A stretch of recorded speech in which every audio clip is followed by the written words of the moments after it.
वीर्यम् स्तम्भम् निर्भिद्य निर्यन्निखिल जगदगक्षाళनायावतीर्णम् पूर्णम् स्वर्णोपमानद्युतिविहततमस्तोममस्तारिवर्गम् स्वस्ति श्रीमत्समस्तश्रुतिगदितमहो तन्महो नो विदध्यात् पञ्चास्यम् कन्धराया उपरि परिगतम् देववृन्दैरमन्दैः उग्रम् यज्ञेन्द्रलोकाभयदमरितराद्यायुधोदग्रबाहुम् रुद्रम् रुद्रेन्द्रमुख्यामरगणविनुतम् भद्रविज्ञानमुद्रम् वीरम् वीरासनस्थम् भवभयहरणम् दारणम् दारुणानाम् रूक्षम् प्रेक्षम् महेक्षम् क्षपितदुरितमक्षोभणीयम् दिदृक्षे ज्वलत्कनकपिञ्जरम् कलितभक्तहृत्पञ्जरम् चिरम् मुदितनिर्जरम् श्रुतिमहाटवीकुञ्जरम् भजे भुवनबन्धुरम् हृदिनिजेन्दिरामन्दिरम् परम् तुरगकन्धरम् दरधरम् नृकण्ठीरवम् जगन्निधानपिठरम् गृहरेशठरम् नमः यमुनाभिकुहरोद्भूतस्तनयो हंसवाहनः यदुत्सङ्गा सङ्गा जगदुदयभङ्गाप्तितनया यदुद्गीता गीता विषय विषभीतावनकरी सुधीमुद्रा भद्रा दुरितगणविद्रावणकरी नमस्तस्मै कस्मैचिदमरपुषे सिंहपुषे करकेसरिणम् धिक्कृतहिरण्यकरिणम् च सुकरिणम् तोषितबुधजनहरिणम् वरिणम् धरिणम् स्मरामि मन्दरिणम् इममाचार्य गोविन्दे सन्निधाय हरिस्तवम् रचयामास तु प्रेम्णा प्राणनारायणौ स्वयम् हरि ओम् वाङ् मे मनसि प्रतिष्ठिता मनो मे वाचि प्रतिष्ठितम् आविराविर्मयेधि वेदस्य महाणीस्थः श्रुतम् मे मा प्रहासीः अनेनाधीतेनाहोरात्रान् सन्दधामि ऋतं वदिष्यामि सत्यं वदिष्यामि तन्मामवतु तद्वक्तारमवतु अवतु माम् अवतु वक्तारमवतु वक्तारम्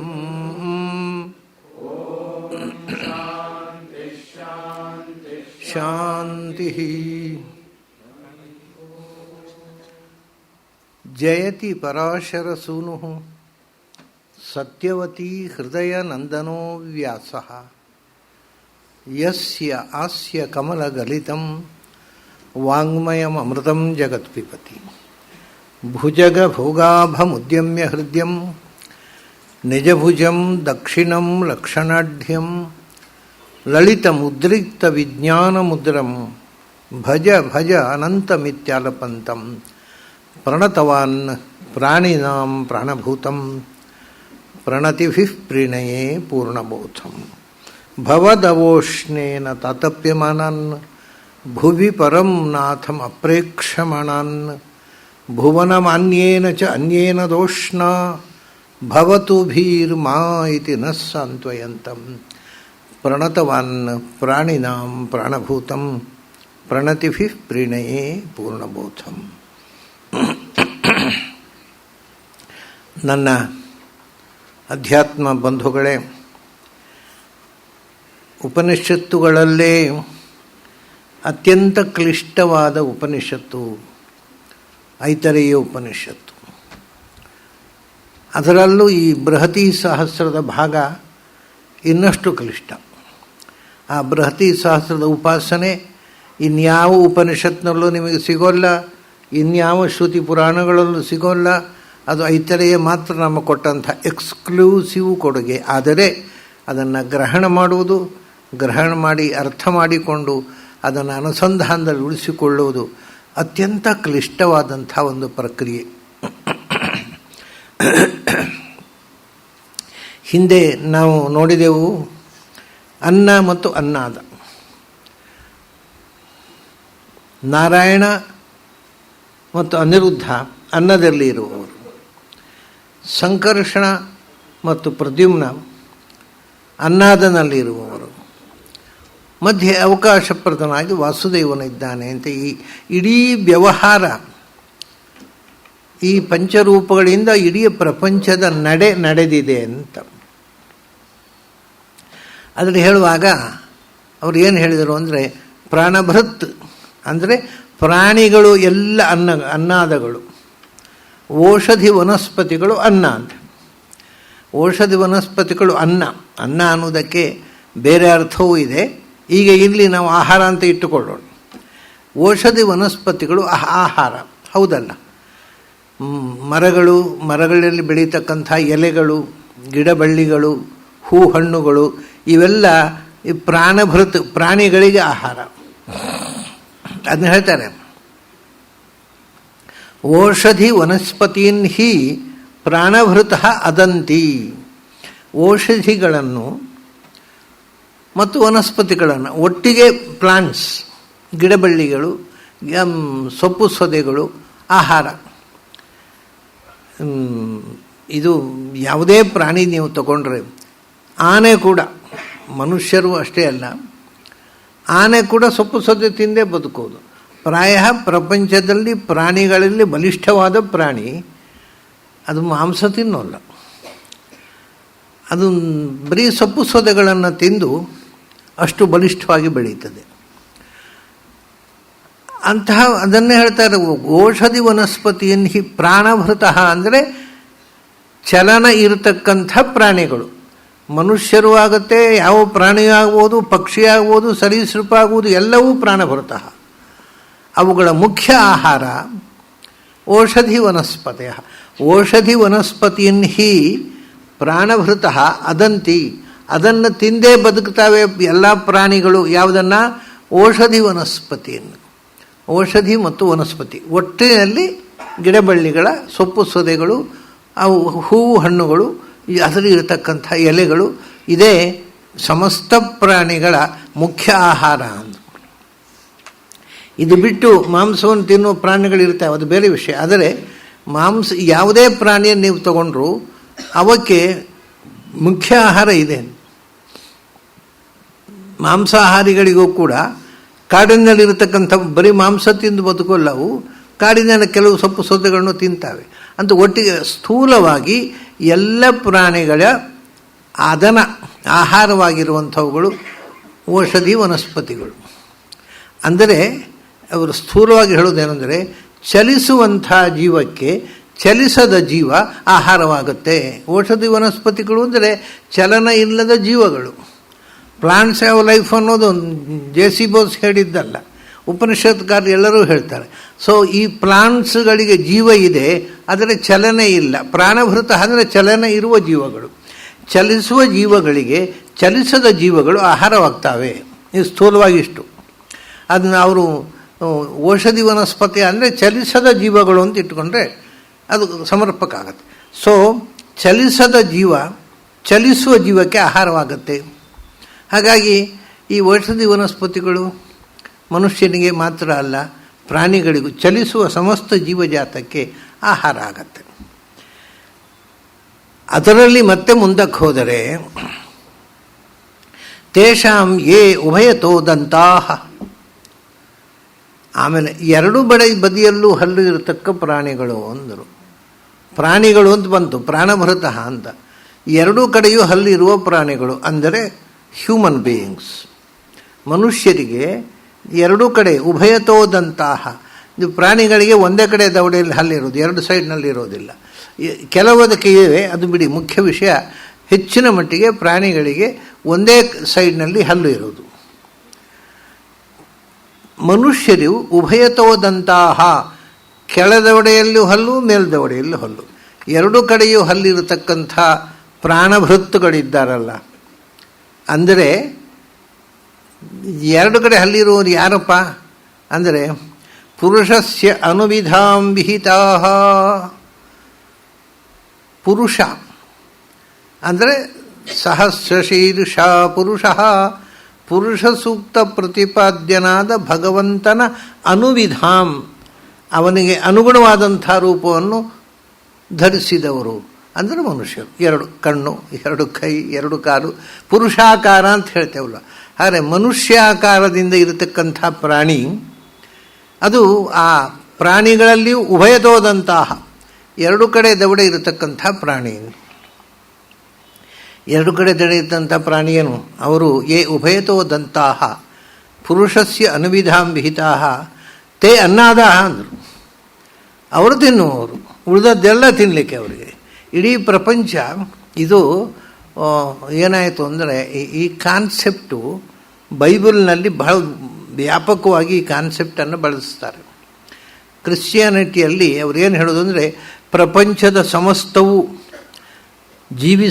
ಜೀವಿಸದ ಪ್ರಪಂಚದಲ್ಲಿರ್ತಕ್ಕ ಪ್ರಾಣಿಗಳು ಮತ್ತು ವನಸ್ಪತಿಗಳು ಎಲ್ಲವೂ ಇಡೀ ಪ್ರಪಂಚದಲ್ಲಿರುವ ಸಮಸ್ತವೂ ಕೂಡ ಮನುಷ್ಯನ ಆಹಾರಕ್ಕಾಗಿ ಭಗವಂತ ಸೃಷ್ಟಿ ಮಾಡಿದ್ದಾನೆ ಅಂತ. ಇದರದ್ದು ವಿಕೃತವಾದ ವರ್ಣನೆ ಅದು. ಯಾಕೆಂದರೆ ಉಪನಿಷತ್ತು ಹಾಗೆ ಹೇಳುವುದಿಲ್ಲ. ಅದು ಅವ್ರ ಮೇಲುನೋಟ ಹಾಗೆ ಕಾಣುತ್ತೆ. ಮನುಷ್ಯ ಅವನು ತಿನ್ನುವವನು, ಉಳಿದದ್ದೆಲ್ಲ ಅನ್ನಂ ಇತರೇ ಪಶವಃ, ಉಳಿದ ಪ್ರಾಣಿಗಳೆಲ್ಲ ಬರೀ ವನಸ್ಪತಿಗಳಲ್ಲ, ಉಳಿದ ಪ್ರಾಣಿಗಳು ಮನುಷ್ಯನಿಗೆ ಆಹಾರ. ಮನುಷ್ಯ ತಿನ್ನುವವನು, ಉಳಿದ ಪ್ರಾಣಿಗಳೆಲ್ಲ ಅವನಿಗೆ ಆಹಾರವಾಗಿ ತಿನ್ನಲ್ಪಡುವವು ಅಂತ. ಎಲ್ಲ ಪ್ರಾಣಿಗಳನ್ನು ಮನುಷ್ಯ ತಿನ್ನಲ್ವಲ್ಲ. ಮನುಷ್ಯನಿಗೆ ಅಲ್ಲಿ ತಿನ್ನುವುದು, ಅದಕ್ಕೆ ಹೇಳಿದೆ ಅನ್ನ ಅಂದರೆ ತಿನ್ನುವುದು ಅಂತ ಅಷ್ಟೇ ಅರ್ಥ ಅಲ್ಲ. ಅನ್ನ ಅಂದರೆ ಅದನ್ನು ನಾವು ಉಪಯೋಗಿಸಿಕೊಳ್ಳೋದು. ನಮ್ಮ ಖುಷಿಗೆ, ನಮ್ಮ ಸ್ವಂತಕ್ಕೆ, ನಮ್ಮ ಆನಂದಕ್ಕೆ ಯಾವುದನ್ನು ಬಳಸ್ತೀವೋ ಅದು ಅನ್ನ. ಅನ್ನ ಅಂದರೆ ನಮ್ಗೆ ಖುಷಿ ಕೊಡುವಂಥದ್ದು ಎಲ್ಲ. ಅಲ್ಲಿ ಅನ್ನ ಅಂದರೆ ಫುಡ್ ಅಂತ ಇಷ್ಟೇ ಅಲ್ಲ. ಸೊ ಮನುಷ್ಯನಿಗೆ ಜಗತ್ತಿನ ಎಲ್ಲ ಪ್ರಾಣಿಗಳು ಅನ್ನ ಅಂದರೆ ಅವನ್ನು ಬಳಸಿಕೊಂಡು ತಮ್ಮ ಸ್ವಾಧೀನ ಒಪ್ಪಿಕೊಂಡು ಅದರಿಂದ ಖುಷಿ ಪಡ್ತಾನೆ ಮನುಷ್ಯ.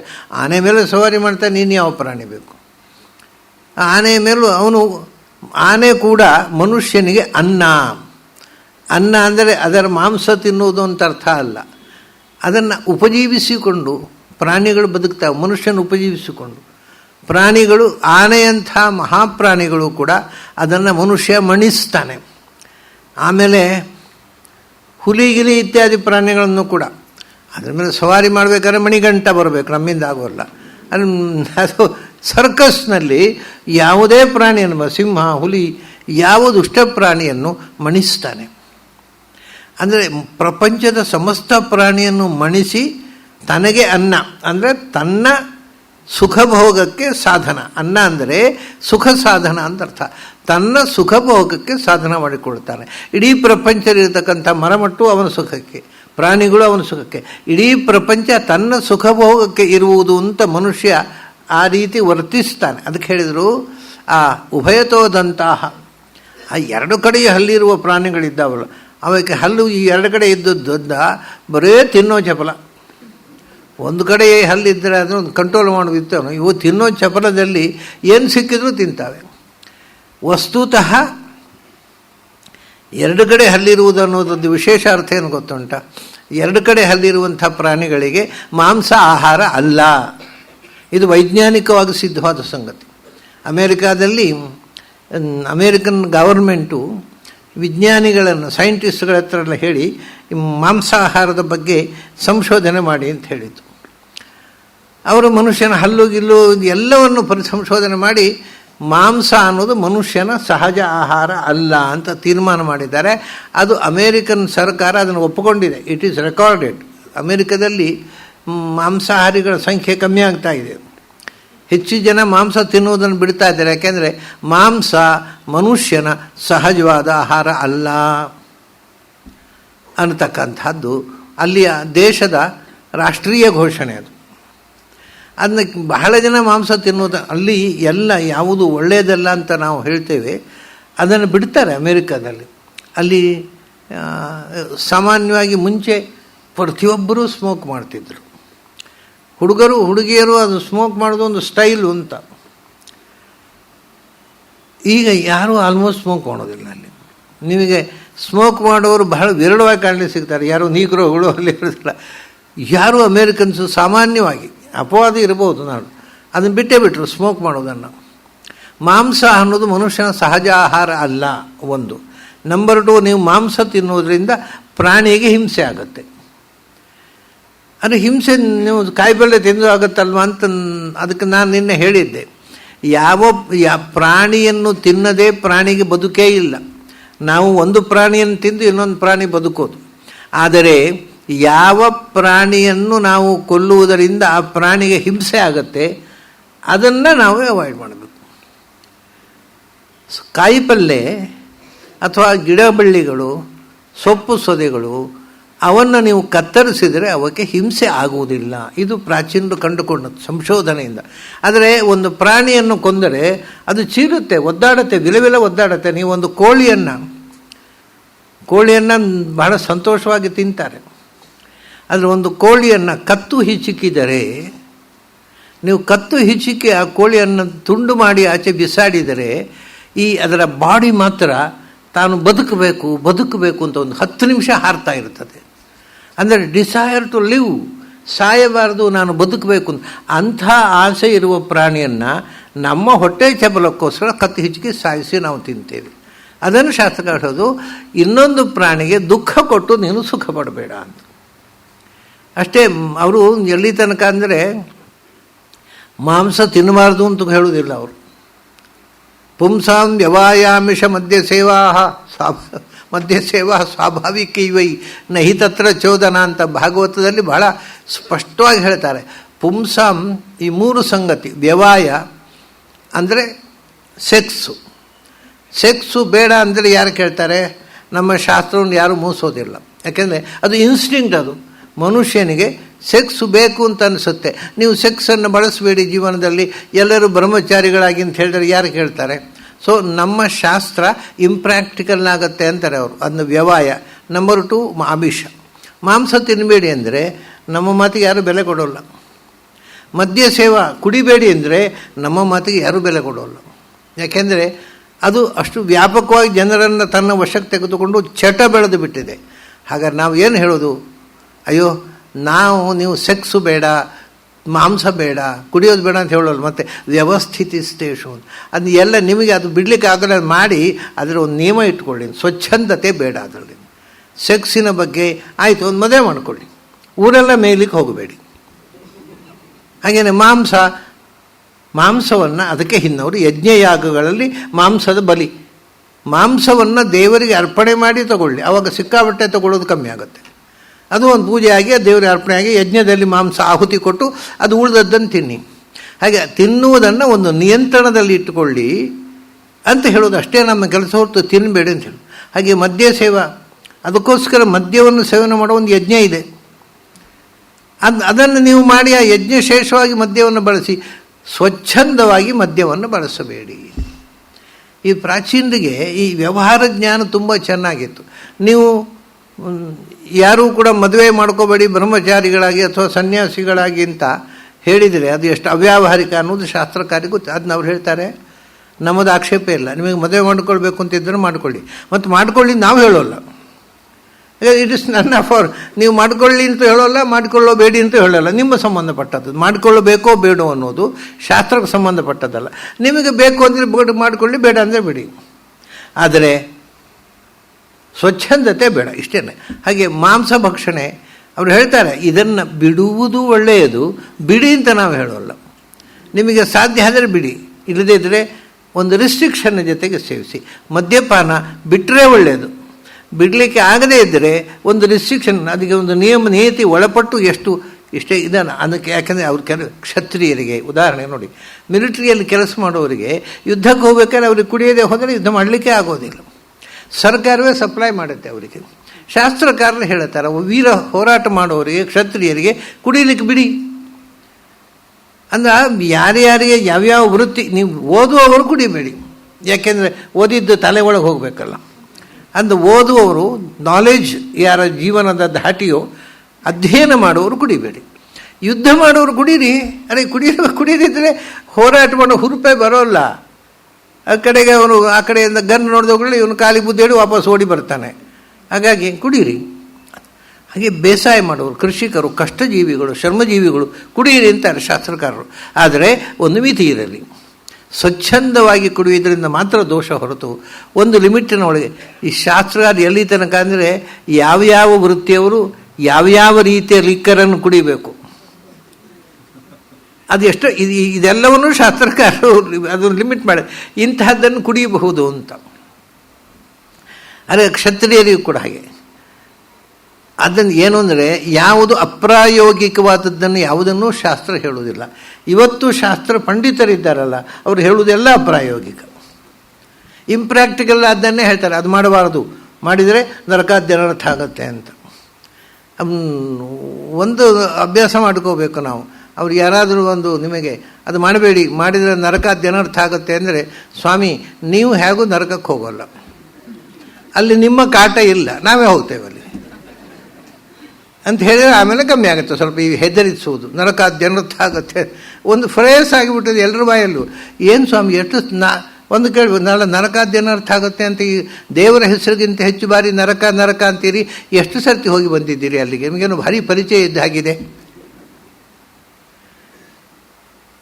ಈ ಥರ ನಮಗೆ ಕೆಲವು ಗೊತ್ತಿಲ್ಲದ ವಿಷಯವನ್ನೇ ಇನ್ನೊಬ್ಬರಿಗೆ ಹೇಳಿ ಹೆದರಿಸಿಬಿಡೋದು. ಶಾಸ್ತ್ರದ ಜ್ಞಾನ ಇಲ್ಲದ ಮಂದಿಯ ಕೈಯಲ್ಲಿ ಶಾಸ್ತ್ರ ಸಿಕ್ಕಿದರೆ ದೇವರೇ ಗತಿ. ಅದೇ ಬಿಭ್ಯತ್ಯ ಅಲ್ಪಶ್ರುತಾದ್ವೇದ ಮಾಮಯಂ ಪ್ರಹರ್ಷತಿ. ಈ ಅರ್ಧಂಬರ್ಧ ಪಂಡಿತರ ಕೈಯಲ್ಲಿ ಸಿಕ್ಕಿ ಹಾಕೊಂಡು ವೇದ ಹೆದರುತ್ತಂತೆ. ಬಿಭೇತಿ, ಯಾಕೆ ನಾನು ಮರ್ಯಾದೆ ತೆಗಿತಾನೆ ಅವನು, ಇವಾಗ ಅರ್ಥ ಹೇಳ್ತಾನೆ, ಅವನಿಗೆ ಅರ್ಥ ಗೊತ್ತಿಲ್ಲ, ಏನೋ ಒಂದು ತಪ್ಪು ಅರ್ಥ ಹೇಳ್ತಾನೆ, ಇಡೀ ಸಮಾಜವನ್ನು ಹಾಳು ಮಾಡ್ತಾನೆ. ಆದ್ದರಿಂದ ನನ್ನ ಮರ್ಯಾದೆ ತೆಗಿತಾನಪ್ಪ, ಇವನ ಕೈ ನಾನು ವಿದ್ಯಾಹವೈ ಬ್ರಾಹ್ಮಣ ಮಾಜಗಾಮ ಗೋಪಾಯ ಮಾಂ ಶೇವಧಿಷ್ಠೇಹಮಸ್ಮಿ. ನನ್ನನ್ನು ದುರುಪಯೋಗ ಮಾಡ್ಕೋಬೇಡ ಅಂತ ವಿದ್ಯಾದೇವತೆ ಹೇಳ್ತಾಳಂತೆ. ಯಾಕೆಂದರೆ ಶೇವಧಿಷ್ಠೇಹಮಸ್ಮಿ, ನಾನು ನಿನ್ನ ನಿಧಿ. ಒಂದು ಕೊಪ್ಪರಿಗೆ ಸಿಕ್ಕಿದರೆ ಯಾರಾದರೂ ಬೀದಿಯಲ್ಲಿ ಚೆಲ್ತಾರೆ ಅದನ್ನು. ಹಾಗೆ ಜ್ಞಾನ ಅನ್ನೋದು ಒಂದು ನಿಧಿ, ಒಂದು ಕೊಪ್ಪರಿಗೆ ಇದ್ದ ಹಾಗೆ, ಅದು ಒಂದು ಸಂಪತ್ತಿನ ನಿಧಿ. ಅದನ್ನು ದುರುಪಯೋಗ ಮಾಡಬೇಡ, ಅದನ್ನು ಕೊಟ್ಟು ಸಮಾಜದಲ್ಲಿ ಚೆಲ್ಲಿ ಅದು ವೇಸ್ಟ್ ಆಗುವಂತೆ ಮಾಡಬೇಡ, ಅಯೋಗ್ಯರಿಗೆ ಸಿಗುವಂತೆ ಮಾಡಬೇಡ. ಯೋಗ್ಯರು ಅದನ್ನು ಉಪಯೋಗಿಸಿ ಎಲ್ಲರೂ ಸಮಾಜದಲ್ಲಿ ಅದರ ಉಪಯೋಗವನ್ನು ಪಡೆಯುವಂತೆ ಮಾಡು.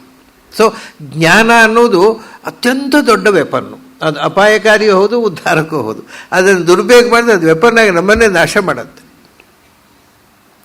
ಅದನ್ನು ಹೇಳ್ತಾರೆ. ಹಾಗಾಗಿ ಇಲ್ಲಿ ಮನುಷ್ಯ ಎಲ್ಲ ಪ್ರಾಣಿಗಳನ್ನು ತನ್ನ ಬುದ್ಧಿವಂತಿಕೆಯಿಂದ ತನ್ನ ವಶದಲ್ಲಿ ತನ್ನ ಭೋಗ ಸಾಧನವಾಗಿ ಬಳಸ್ತಾ ಇದ್ದಾನೆ. ಅದರಿಂದ ಅವರು ಹೇಳಿದರು, ಅವತ್ತೇ ಅನ್ನದಾಹ ಅನ್ನಂ ಇತರೆ ಪಶವ, ಉಳಿದ ಪಶುಗಳೆಲ್ಲ ಯಾವುದೇ ಪ್ರಾಣಿ ಇರ್ಬೋದು, ಅದು ನಮಗೆ ಅನ್ನ ಅಂದರೆ ನಮ್ಮ ಭೋಗಕ್ಕೆ ಬಳಸುವಂಥ ವಸ್ತು. ಊಟಕ್ಕೆ ಅಂತ ಅಲ್ಲ ಅನ್ನ ಅಂದರೆ ಸಂಸ್ಕೃತದಲ್ಲಿ ಉಪಜೀವಕ, ಅದನ್ನು ನಾವು ನಮ್ಮ ಭೋಗಕ್ಕೆ ಬಳಸ್ತೇವೆ. ಯಾವ ವಸ್ತು ಆದರೂ ಆಗುತ್ತೆ ನಮಗೆ. ಈಗ ನೋಡಿ, ಜೇನುತುಪ್ಪ ಈಗ ಬೇರೆ ಯಂತ್ರಗಳಿವೆ. ಒಂದು ಕಾಲದಲ್ಲಿ ಜೇನುತುಪ್ಪವನ್ನು ಅದನ್ನು ಜೇನು ತೆಗಿಬೇಕಾಗಿದ್ದರೆ ಅದರ ಆ ಬಿ ಹೈವು ಉಂಟಲ್ಲ, ಅದರ ಗೂಡು, ಜೇನುಗೂಡು, ಅದನ್ನು ಹಿಚುಕಿ ತೆಗಿತಿದ್ದರು. ಅದರೊಳಗಿರ್ತಕ್ಕ ಜೇನು ನೊಣಗಳೆಲ್ಲ ಸಾಯ್ತಿದ್ದವು. ಅದು ಮನುಷ್ಯ ಜೇನಿಗೋಸ್ಕರ ಅಷ್ಟೂ ಪ್ರಾಣಿಗಳನ್ನು ಕೊಂದು ಜೇನು ಸಂಗ್ರಹ ಮಾಡ್ತಿದ್ದ. ಯಾಕೆ ಅಂದರೆ ಜೇನುತುಪ್ಪ ರುಚಿ ಇದೆ.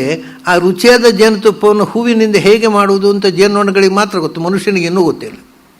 ಅವನು ಇಷ್ಟು ಸೈಂಟಿಫಿಕ್ ಆಗಿ ಅಡ್ವಾನ್ಸ್ ಆದರೂ ಜೇನುತುಪ್ಪ ಮಾಡೋದು ಹೇಗೆ ಅಂತ ನೊಣಗಳಿಗೆ ಮಾತ್ರ ಗೊತ್ತು, ಮನುಷ್ಯನಿಗೆ ಗೊತ್ತಿಲ್ಲ. ಇದನ್ನೇ ಮುಂದೆ ಹೇಳ್ತಾರೆ ಅವರು. ಒಂದೊಂದು ವಸ್ತುವಿನಲ್ಲಿ ಭಗವಂತ ಒಂದೊಂದು ಶಕ್ತಿಯಿಂದ ಸೇರ್ತಾನೆ. ಆ ಶಕ್ತಿ ನೋಡಿ ಅದರಲ್ಲಿ ಭಗವಂತನ ಮಹಿಮೆಯನ್ನು ಅರ್ಥ ಮಾಡಿಕೋ ಅಂತ. ಜೇನುನೊಣದಲ್ಲಿ ಇರತಕ್ಕಂಥ ಶಕ್ತಿ ಯಾವ ವಿಜ್ಞಾನಿಗೂ ಕೊಟ್ಟಿಲ್ಲ ಭಗವಂತ. ನಾವು ವಿಜ್ಞಾನಿಗಳು ಹೈಲಿ ಅಡ್ವಾನ್ಸ್ಡ್ ಸೋಲ್ಸು ಏನೇನೋ ಕೊಚ್ಚಿಕೊಳ್ತೇವೆ. ನಮಗೆ ಹಣೆ ಬರಹ ಜೇನುತುಪ್ಪ ಮಾಡಲಿಕ್ಕೆ ಬರೋಲ್ಲ. ಅದು ಯಾರು ಮಾಡಿ ಜೇನುನೊಣಗಳಿಗೆ ಬರುತ್ತೆ. ಅವು ಹೋಗಿ ಎಲ್ಲ ಹೂವುಗಳಿಗೆ ಹೋಗಿ ಅದರ ಮಧುವನ್ನು ಹೀರಿ ಅದನ್ನು ಜೇನು ಮಾಡಿ ಗೂಡಿನಲ್ಲಿ ರಕ್ಷಣೆ ಮಾಡಿ ಇಟ್ಟುಕೊಂಡು ಹೋದ, ಒತ್ತಿದ, ಎಲ್ಲ ನೊಣಗಳನ್ನು ಕೊಂದ, ಬಾಟ್ಲಲ್ಲಿ ತುಂಬಿಸ್ಕೊಂಡ ಬಂದ. ಇದರ ಮನುಷ್ಯ ಇದು ಅವಳದು ಸಮಸ್ತ ಪ್ರಾಣಿಗಳನ್ನು ನಾಶ ಮಾಡಿ ತನ್ನ ಸುಖಕ್ಕೆ ಬಳಸಿಕೊಳ್ತಾನೆ ಮನುಷ್ಯ. ತಿನ್ನುವುದು ಒಂದೇ ಅಲ್ಲ, ಅವನು ಎಲ್ಲ ನೋಡಿದರೆ ಇಡೀ ಜಗತ್ತಿನಲ್ಲಿ ಎಲ್ಲವನ್ನೂ ನಾಶ ಮಾಡಿ ತಾನೊಬ್ಬನೇ ಬದುಕಬೇಕು ಅನ್ನುವ ರೀತಿಯಲ್ಲಿ ಮನುಷ್ಯ ಮಾಡ್ತಾ ಇದ್ದಾನೆ. ಆದ್ದರಿಂದ ತೇ ಅನ್ನದಾಹ, ಯಾರು ಎರಡು ದವಡೆಯವರೋ ಅವರು ತಿನ್ನುವವರು, ಉಳಿದವುಗಳೆಲ್ಲ ಅವರು ತಿನ್ನುವುದಕ್ಕೆ ಭೋಗಕ್ಕೆ ಸಾಧನವಾದ ಅನ್ನಂ ಇತರೆ ಪಶವ. ಆದ್ದರಿಂದ ಅಲ್ಲಪ್ಪ ಎಲ್ಲಿ ತಿನ್ನಲಿಕ್ಕಲ್ಲ, ಮತ್ತೆ ತಸ್ಮಾತ್ ತೇ ಇದರಾನ್ ಪಶೂನ್ ಅಧೀವ ಚರಂತಿ. ಆದ್ದರಿಂದಲೇ ನಾವು ಎಲ್ಲವನ್ನು ನಮ್ಮ ಕೆಳಗೆ ಈ ಉದಾಹರಣೆ ಕುದುರೆ, ಅದರ ಮೇಲೆ ಸವಾರಿ ಮಾಡಿದೆವು. ಎತ್ತು, ಗಾಡಿ ಕಟ್ಟಿದೆವು, ಸವಾರಿ ಮಾಡಿದೆವು. ಎತ್ತು ಕಟ್ಟಿದೆವು, ಉಳ್ಳಿಕ್ಕೆ ಹಾಕಿದೆವು. ಅಂದರೆ ಸಮಸ್ತ ಪ್ರಾಣಿಗಳ ಮೇಲೆ ಸವಾರಿ ಮಾಡ್ತಾನೆ ಮನುಷ್ಯ. ಇತರಾನ್ ಪಶೂನ್ ಅಧೀವ, ಬೇರೆ ಪ್ರಾಣಿಗಳ ಮೇಲೆ ಕೂತು ಅವುಗಳನ್ನು ಸವಾರಿ ಮಾಡಿ ಅವುಗಳಿಂದ ತನ್ನ ಭೋಗಕ್ಕೆ ಬಳಸಿಕೊಳ್ತಾನೆ. ಕುದುರೆಗಳು ಯಾಕೆ? ಕುದುರೆಗಳನ್ನು ಓಡಲಿಕ್ಕೆ, ಇವನು ಪ್ರಯಾಣಕ್ಕೆ. ದನಗಳು ಯಾಕೆ? ದನಗಳು ಹಾಲು ಹಿಂಡಿ ಕುಡಿಲಿಕ್ಕೆ. ಸೊ ಪ್ರತಿಯೊಂದು ಪ್ರಾಣಿಯನ್ನು ನಮ್ಮ ಸ್ವಂತ ಸುಖಕ್ಕೋಸ್ಕರ ಬಳಸಿಕೊಳ್ತೇವೆ. ಆ ಪಶುಗಳೆಲ್ಲ ನಮಗೆ ಅನ್ನಗಳು, ಅಂದರೆ ನಮ್ಮ ಸುಖ ಸಾಧನಗಳು. ಎತ್ತಾಯಿತು, ಎತ್ತು ಅದನ್ನು ಗಾಡಿ ಕಟ್ಟಿದರು, ಇಲ್ಲ ಉಳುವುದಕ್ಕೆ ಉಪಯೋಗಿಸಿದರು. ಗಾಡಿ ಕಟ್ಟಿದರೆ, ಉಳುವುದಕ್ಕೆ ಉಪಯೋಗಿಸಿದರೆ ಅವಕ್ಕೆ ಪಾಪ ಕೇಳೋಲ್ಲ. ಅವು ಗಂಡಸ್ತನ, ಅದಕ್ಕೇನು ಮಾಡಿದರು? ಅದರ ಬೀಜವನ್ನು ನಾಶ ಮಾಡಿದರು. ಸೊ ಪ್ರಾಣಿಗಳ ಯಾಕೆ? ನಮ್ಮ ಸುಖಕ್ಕೋಸ್ಕರ ಅವುಗಳ ಸುಖ ಸಾಧನವಾಗಿರತಕ್ಕಂಥ ಬೀಜವನ್ನು ನಾಶ ಮಾಡಿ ನಮ್ಮ ಸುಖಕ್ಕೋಸ್ಕರ ಅವಳನ್ನು ಬಳಸಿ, ಆವಾಗ ಅವು ಏನೂ ಮಾಡದೆ ಅಸಹಾಯಕವಾಗಿರುತ್ತವೆ, ಹಾವಿನ ಹಲ್ಲು ಕಿತ್ತ ಹಾಗೆ. ಎಲ್ಲವನ್ನು ಮನುಷ್ಯ ತನ್ನ ಸುಖಕ್ಕೋಸ್ಕರ ಬಳಸ್ತಾನೆ ಮತ್ತು ಎಲ್ಲವನ್ನು ತನ್ನ ಸುಖಕ್ಕೆ ಅನುಕೂಲವಾದಂಥ ಅವುಗಳ ಸಂತಾನವನ್ನೇ ನಾಶ ಮಾಡ್ತಾನೆ, ಅವುಗಳ ಸ್ವಭಾವವನ್ನೇ ನಾಶ ಮಾಡ್ತಾನೆ, ಅವುಗಳ ಸಹಜ ಗುಣವನ್ನೇ ನಾಶ ಮಾಡ್ತಾನೆ. ಅದರಿಂದ ಅಧೀವ ಚರಂತಿ, ಇವನು ಎಲ್ಲ ಪ್ರಾಣಿಗಳು ಕೆಳಗೆ, ಇವನು ಅದರ ಮೇಲೆ, ಆನೆ ಮೇಲೆ ಕೂತ, ಕುದುರೆ ಮೇಲೆ ಕೂತ, ಎಲ್ಲದರ ಮೇಲೂ ಕೂಡ್ತಾನೆ. ಅಧೀವ, ಇದು ಯುವ ಶಬ್ದ ಹಾಕಿದರು. ಅಂದರೆ ಎಲ್ಲಕ್ಕಿಂತ ಮೇಲೆ ಇರುವಂತೆ ಮನುಷ್ಯ ನಡ್ಕೊಳ್ತಾನೆ. ಎಷ್ಟು ಮೇಲೆ ಹೋದರೂ ಅವನ ಮೇಲೆ ಒಬ್ಬ ಇದ್ದಾನೆ. ಅದು ಅಧೀವ ಅಂದರೆ ಯುವ ಶಬ್ದ ವಿರುದ್ಧ. ಅವನು ಎಷ್ಟು ಮೇಲೆ ಹೋದರೂ ಅವನು ಪೂರ ಮೇಲೆ ಹೋಗ್ಲಿಕ್ಕಾಗೋಲ್ಲಪ್ಪ, ಅವನ ಮೇಲೊಬ್ಬ ಕಂಟ್ರೋಲ್ ಮಾಡುವನು ಇದ್ದೇ ಇದ್ದಾನೆ. ಅಂದರೆ ಭಗವಂತ ನೀನು ಎಷ್ಟು ಮೇಲೆ ಹಾರಿದರೂ ನಿನ್ನ ಮೇಲೆ ಕೂತು ನಿಯಂತ್ರಣ ಮಾಡ್ತಾನೆ. ನಿನ್ನ ಮೇಲೆ ಸವಾರಿ ಮಾಡುವ ಭಗವಂತ ಒಬ್ಬ ಇದ್ದಾನೆ. ಅದು ಗೊತ್ತಿಲ್ಲ ನಿನಗೆ. ನಾನು ಎಲ್ಲವನ್ನು ಸವಾರಿ ಮಾಡ್ತೇನೆ, ಎಲ್ಲ ಪ್ರಾಣಿಗಳನ್ನು ಬೇಕಾದ ಹಾಗೆ ದಮನ ಮಾಡ್ತೇನೆ, ಎಲ್ಲ ಜಗತ್ತು ನನ್ನ ಅಧೀನ ಅಂತ ತಿಳ್ಕೊಂಡಿದ್ದೀಯ. ನಿನ್ನ ಮೇಲೆ ಒಬ್ಬ ಸವಾರಿ ಮಾಡ್ತಾ ಇದ್ದಾನೆ. ಅಧೀವ ಚರಂತಿ. ಆದರೆ ಮನುಷ್ಯ ತಿಳುತ್ತಾರೆ ಇತರಾನ್ ಪಶುವನ್ನು ಅಧೀವ, ನಾವೇ ಎಲ್ಲ ಪ್ರಾಣಿಗಳಿಗಿಂತ ಮೇಲೆ, ಎಲ್ಲ ಪ್ರಾಣಿಗಳು ನಮ್ಮ ಭೋಗ ಸಾಧನಗಳು. ಅದರಿಂದ ಅದನ್ನು ಏನು ಬೇಕಾದ್ರೆ ಉಳೋದಕ್ಕೆ ಉಪಯೋಗಿಸೋದು, ಸವಾರಿ ಮಾಡುವುದಕ್ಕೋ ಅಥವಾ ಆಹಾರಕ್ಕೆ, ಮಾಂಸಕ್ಕಾಗಿ, ಏನೇ ಆಗಲಿ ಜಗತ್ತಿನ ಸಮಸ್ತ ಪ್ರಾಣಿಗೂ ನಾವು ಮೇಲೆ. ಅಧೀವ, ನೀನು ಮೇಲಿನ ಹಾಗೆ ಕಾಣುತ್ತೆ, ನೀನು ಪೂರ ಮೇಲೆ ಅಲ್ಲ ಅಂತ ಇವು ಶಬ್ದ. ಯಾಕೆಂದರೆ ಲೋಕದಲ್ಲಿ ಹಾಗೆಯೇ.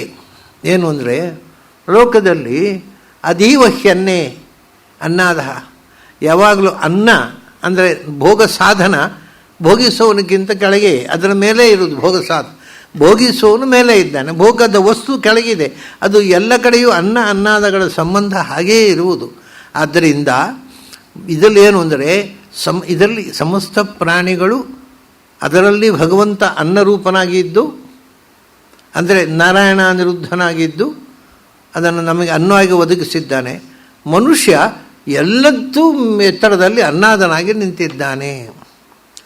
ಈ ಅನುಸಂಧಾನದ ಹಿಂದೆ ಇವೆಲ್ಲ ಹೌದು, ಇದು ಎಲ್ರಿಗೂ ಗೊತ್ತಿದೆ. ಪ್ರಾಣಿಗಳು ನಮ್ಮ ಭೋಗ ಸಾಧನಗಳು. ಪ್ರಾಣಿಗಳೆಲ್ಲ ನಾವು ಹೇಳಿದ ಹಾಗೆ ನಮಗೆ ಇಷ್ಟ ಆಗೋಂಥ ಅವುಗಳನ್ನು ಬಳಸ್ತೇವೆ. ಸರ್ಕಸ್ನಲ್ಲಿ ಅವುಗಳನ್ನು ನಾಯಿಗಳ ಹಾಗೆ ಕೇಳಿಸ್ಕೊಂಡು ಕಟ್ಟಿ ಹಾಕಿ ಎಂಥೆಂಥ ಬಲಿಷ್ಠ ಕಾಡಿನಲ್ಲಿ ಸುಖವಾಗಿ ಬದುಕುವ ಪ್ರಾಣಿಗಳನ್ನು ಅದನ್ನು ಕಟ್ಟಿ ಹಾಕಿ ಸಾಕ್ತಾರೆ. ಅವು ಪಾಪ ಮನುಷ್ಯ ಹೇಳಿದ ಹಾಗೆ ಸರ್ಕಸ್ ಮಾಡಬೇಕು, ಕುಣಿಅಂದರೆ ಕುಣಿಬೇಕು. ಅದು ಎಂಥ ಭಯಾನಕ ಮನುಷ್ಯ ಜಗತ್ತಿನ ಸಕಲವನ್ನು ತನ್ನ ಅಧೀನವಾಗಿಟ್ಟುಕೊಂಡು ತನ್ನ ಸುಖ ಸಾಧನ ಅಷ್ಟೇ ತಿಳ್ಕೊಂಡ್ರೆ ಸಾಲದು. ಯಾಕೆಂದರೆ ಇವರು ಹೇಳುವುದಷ್ಟೇ, ಒಂದು ಅನ್ನವಾಗಿರತಕ್ಕಂಥ ವಸ್ತು. ಪ್ರಾಣಿಗಳಲ್ಲಿ ಯಾಕೆ ಪ್ರಾಣಿಗಳು ಅನ್ನವಾಗಿದ್ದಾವೆ ಗೊತ್ತಾ? ಅದರಲ್ಲಿ ನೀನು ತುಂಬಿರುವಂಥ ಭಗವಂತನ ರೂಪ, ನಾರಾಯಣ ಅನಿರುದ್ಧ ರೂಪಗಳು. ಮನುಷ್ಯನಲ್ಲಿ ಸಂಕರ್ಷಣ ಪದ್ಮದ ರೂಪದಿಂದ ಅವನು ಭೋಕ್ತಾಗಿ ಕೂತಿದ್ದಾನೆ. ಆದ್ದರಿಂದ ಮನುಷ್ಯನಿಗೆ ಎಲ್ಲವನ್ನೂ ಭೋಗಕ್ಕೆ ಬಳಸುವ ಶಕ್ತಿ ಬಂತು. ಅದರಿಂದ ಹೇಳ್ತಾರೆ, ಅಧೀವ ಸಮಾನಾನಾಂ ಜಾಯತೆ ಏವಂ ವೇದ. ಆದ್ದರಿಂದ ಯಾರು ಹೀಗೆ ತಿಳಿದು, ನೀವು ಇನ್ನೊಂದು ಸವಾರಿ ಮಾಡಬಹುದು, ಕುದುರೆ ಸವಾರಿ ಮಾಡಬಾರ್ದು ಅಂತಲ್ಲ, ಆದರೆ ಅದರ ಹಿಂದೆ ಇರತಕ್ಕಂಥ ಭಗವತ್ ಶಕ್ತಿಯ ಎಚ್ಚರ ಇದ್ದರೆ ಸಮಾನಾನಾಂ ಅಧೀವ ಜಾಯತೆ. ಆವಾಗ ಗುಂಪಿನಲ್ಲಿ ನೀವು ನಾಯಕರಾಗ್ತೀರಿ. ಈ ಭಗವಂತನ ನಿಯಾಮಕತ್ವವನ್ನು ತಿಳಿದವರು ಅವರು ಏನು ಜೀವನದಲ್ಲಿ ಮಾಡಿದರೂ ಅದರ ಹಿಂದೆ ಭಗವಂತನ ಎಚ್ಚರ ಇರುವುದರಿಂದ ಅವರು ಅಧಿಕರಾಗಿ ಎಲ್ಲರಿಗಿಂತ ಎತ್ತರದಲ್ಲಿ ನಿಂತು, ಸಮಾನರಲ್ಲಿ ಎತ್ತರದಲ್ಲಿ ನಿಂತು ಬದುಕ್ತಾರೆ. ಎಲ್ಲರೂ ಅವರನ್ನು ಗೌರವಿಸ್ತಾರೆ, ಪೂಜಾರ್ಹರಾಗಿ ಬದುಕ್ತಾರೆ. ಏವಂ ವೇದ ಅಂತ. ಆಮೇಲೆ ಇಷ್ಟಾದ ಮೇಲೆ ನಮಗೀಗ ಇದು ಗೊತ್ತಾಗಬೇಕೀಗ ಭಗವಂತನ ಸನ್ನಿಧಾನ ಹೇಗೆ ಇದೆ, ಅದನ್ನು ನಾವು ಹೇಗೆ ಬಳಸ್ಕೊಳ್ಬೇಕು ಅಂತ ಅನ್ನೋದು ಗೊತ್ತಿಲ್ಲ ನಮಗೆ ವಿಷಯವೇ ವಸ್ತು. ಭಗವಂತನ ಸನ್ನಿಧಾನ ಎಳಗಡೆ ದೇವರಿದ್ದಾನೆ ಅಂತ ಜನರಲ್ಲಾಗಿ ನಮಗೆ ಗೊತ್ತು ಅಷ್ಟೇ. ಆದರೆ ಕೆಲವು ವಸ್ತುವಿನಲ್ಲಿ ಅನ್ನರೂಪದಿಂದ ಇದ್ದಾನೆ, ಕೆಲವು ವಸ್ತುವಿನಲ್ಲಿ ಭೋಕ್ತಾರನಾಗಿ, ಕೆಲವುದಲ್ಲಿ ಭೋಗ್ಯನಾಗಿ ಇದ್ದಾನೆ. ಅದನ್ನು ಹೇಗೆ ಅನುಸಂಧಾನ ಮಾಡಬೇಕು ನಾವು ಅಂದರೆ, ಬಹಳ ಅದ್ಭುತವಾದ ಮಾತು ಮುಂದಿನ ಖಂಡದಲ್ಲಿ ಹೇಳ್ತಾರೆ. ತಸ್ಯ ಯ ಆತ್ಮಾನಂ ಆವಿಸ್ತರಾಂ ವೇದ, ಯಹ ಆತ್ಮಾನಂ ಆವಿಸ್ತರಾಂ ವೇದ. ಆತ್ಮ ಅಂದರೆ ಪರಮಾತ್ಮ, ಅದನ್ನೇ ನಾವು ನೋಡಿದ್ದೇವೆ ಹಿಂದೆ. ಪರಮಾತ್ಮನನ್ನು ಪ್ರಪಂಚದ ಒಂದೊಂದು ವಸ್ತುವಿನಲ್ಲೂ ಆವಿಸ್ತರಾಂ ಅಂದರೆ ಅವನ ಆವಿರ್ಭಾವ, ಸನ್ನಿಧಾನ, ಭಗವಂತ ಅಭಿವ್ಯಕ್ತನಾಗುವುದು, ಅದನ್ನು ತಾರತಮ್ಯದಿಂದ ತಿಳಿದವನು. ಅಂದರೆ ಎಲ್ಲದರಲ್ಲೂ ಒಂದೇ ರೀತಿ ಶಕ್ತಿ ಇರೋದಿಲ್ಲ. ನಾನು ಹೇಳಿದಲ್ಲ, ಜೇನುನೊಣದಲ್ಲಿ ಅದನ್ನು ಜೇನುತುಪ್ಪ ಮಾಡುವ ಶಕ್ತಿ ಕೊಟ್ಟು ಅದರಲ್ಲಿ ಕೂತ. ನೀವು ಮುಟ್ಟಿದರೆ ಮುನಿ ಉಂಟು, ಮುಳ್ಳಿನ ಗಿಡ, ಅದು ಕಳೆ ಯಾತಕ್ಕೂ ಬೇಡ. ಆದರೆ ಪೈಲ್ಸ್ ಇದ್ದವರಿಗೆ ಅದೇ ಬೆಸ್ಟ್ ಮೆಡಿಸಿನ್. ಹಾಗಾಗಿ ಭಗವಂತ ಯಾವುದನ್ನು ಸೃಷ್ಟಿಯಲ್ಲಿ ವೇಸ್ಟಾಗಿ ಸೃಷ್ಟಿ ಮಾಡುವುದಿಲ್ಲ. ಪ್ರತಿಯೊಂದಕ್ಕೊಂದೊಂದು ಶಕ್ತಿ ಕೊಟ್ಟಿದ್ದಾನೆ, ಆ ಶಕ್ತಿ ರೂಪವಾಗಿ ಅದರಲ್ಲಿ ಕೂತಿದ್ದಾನೆ.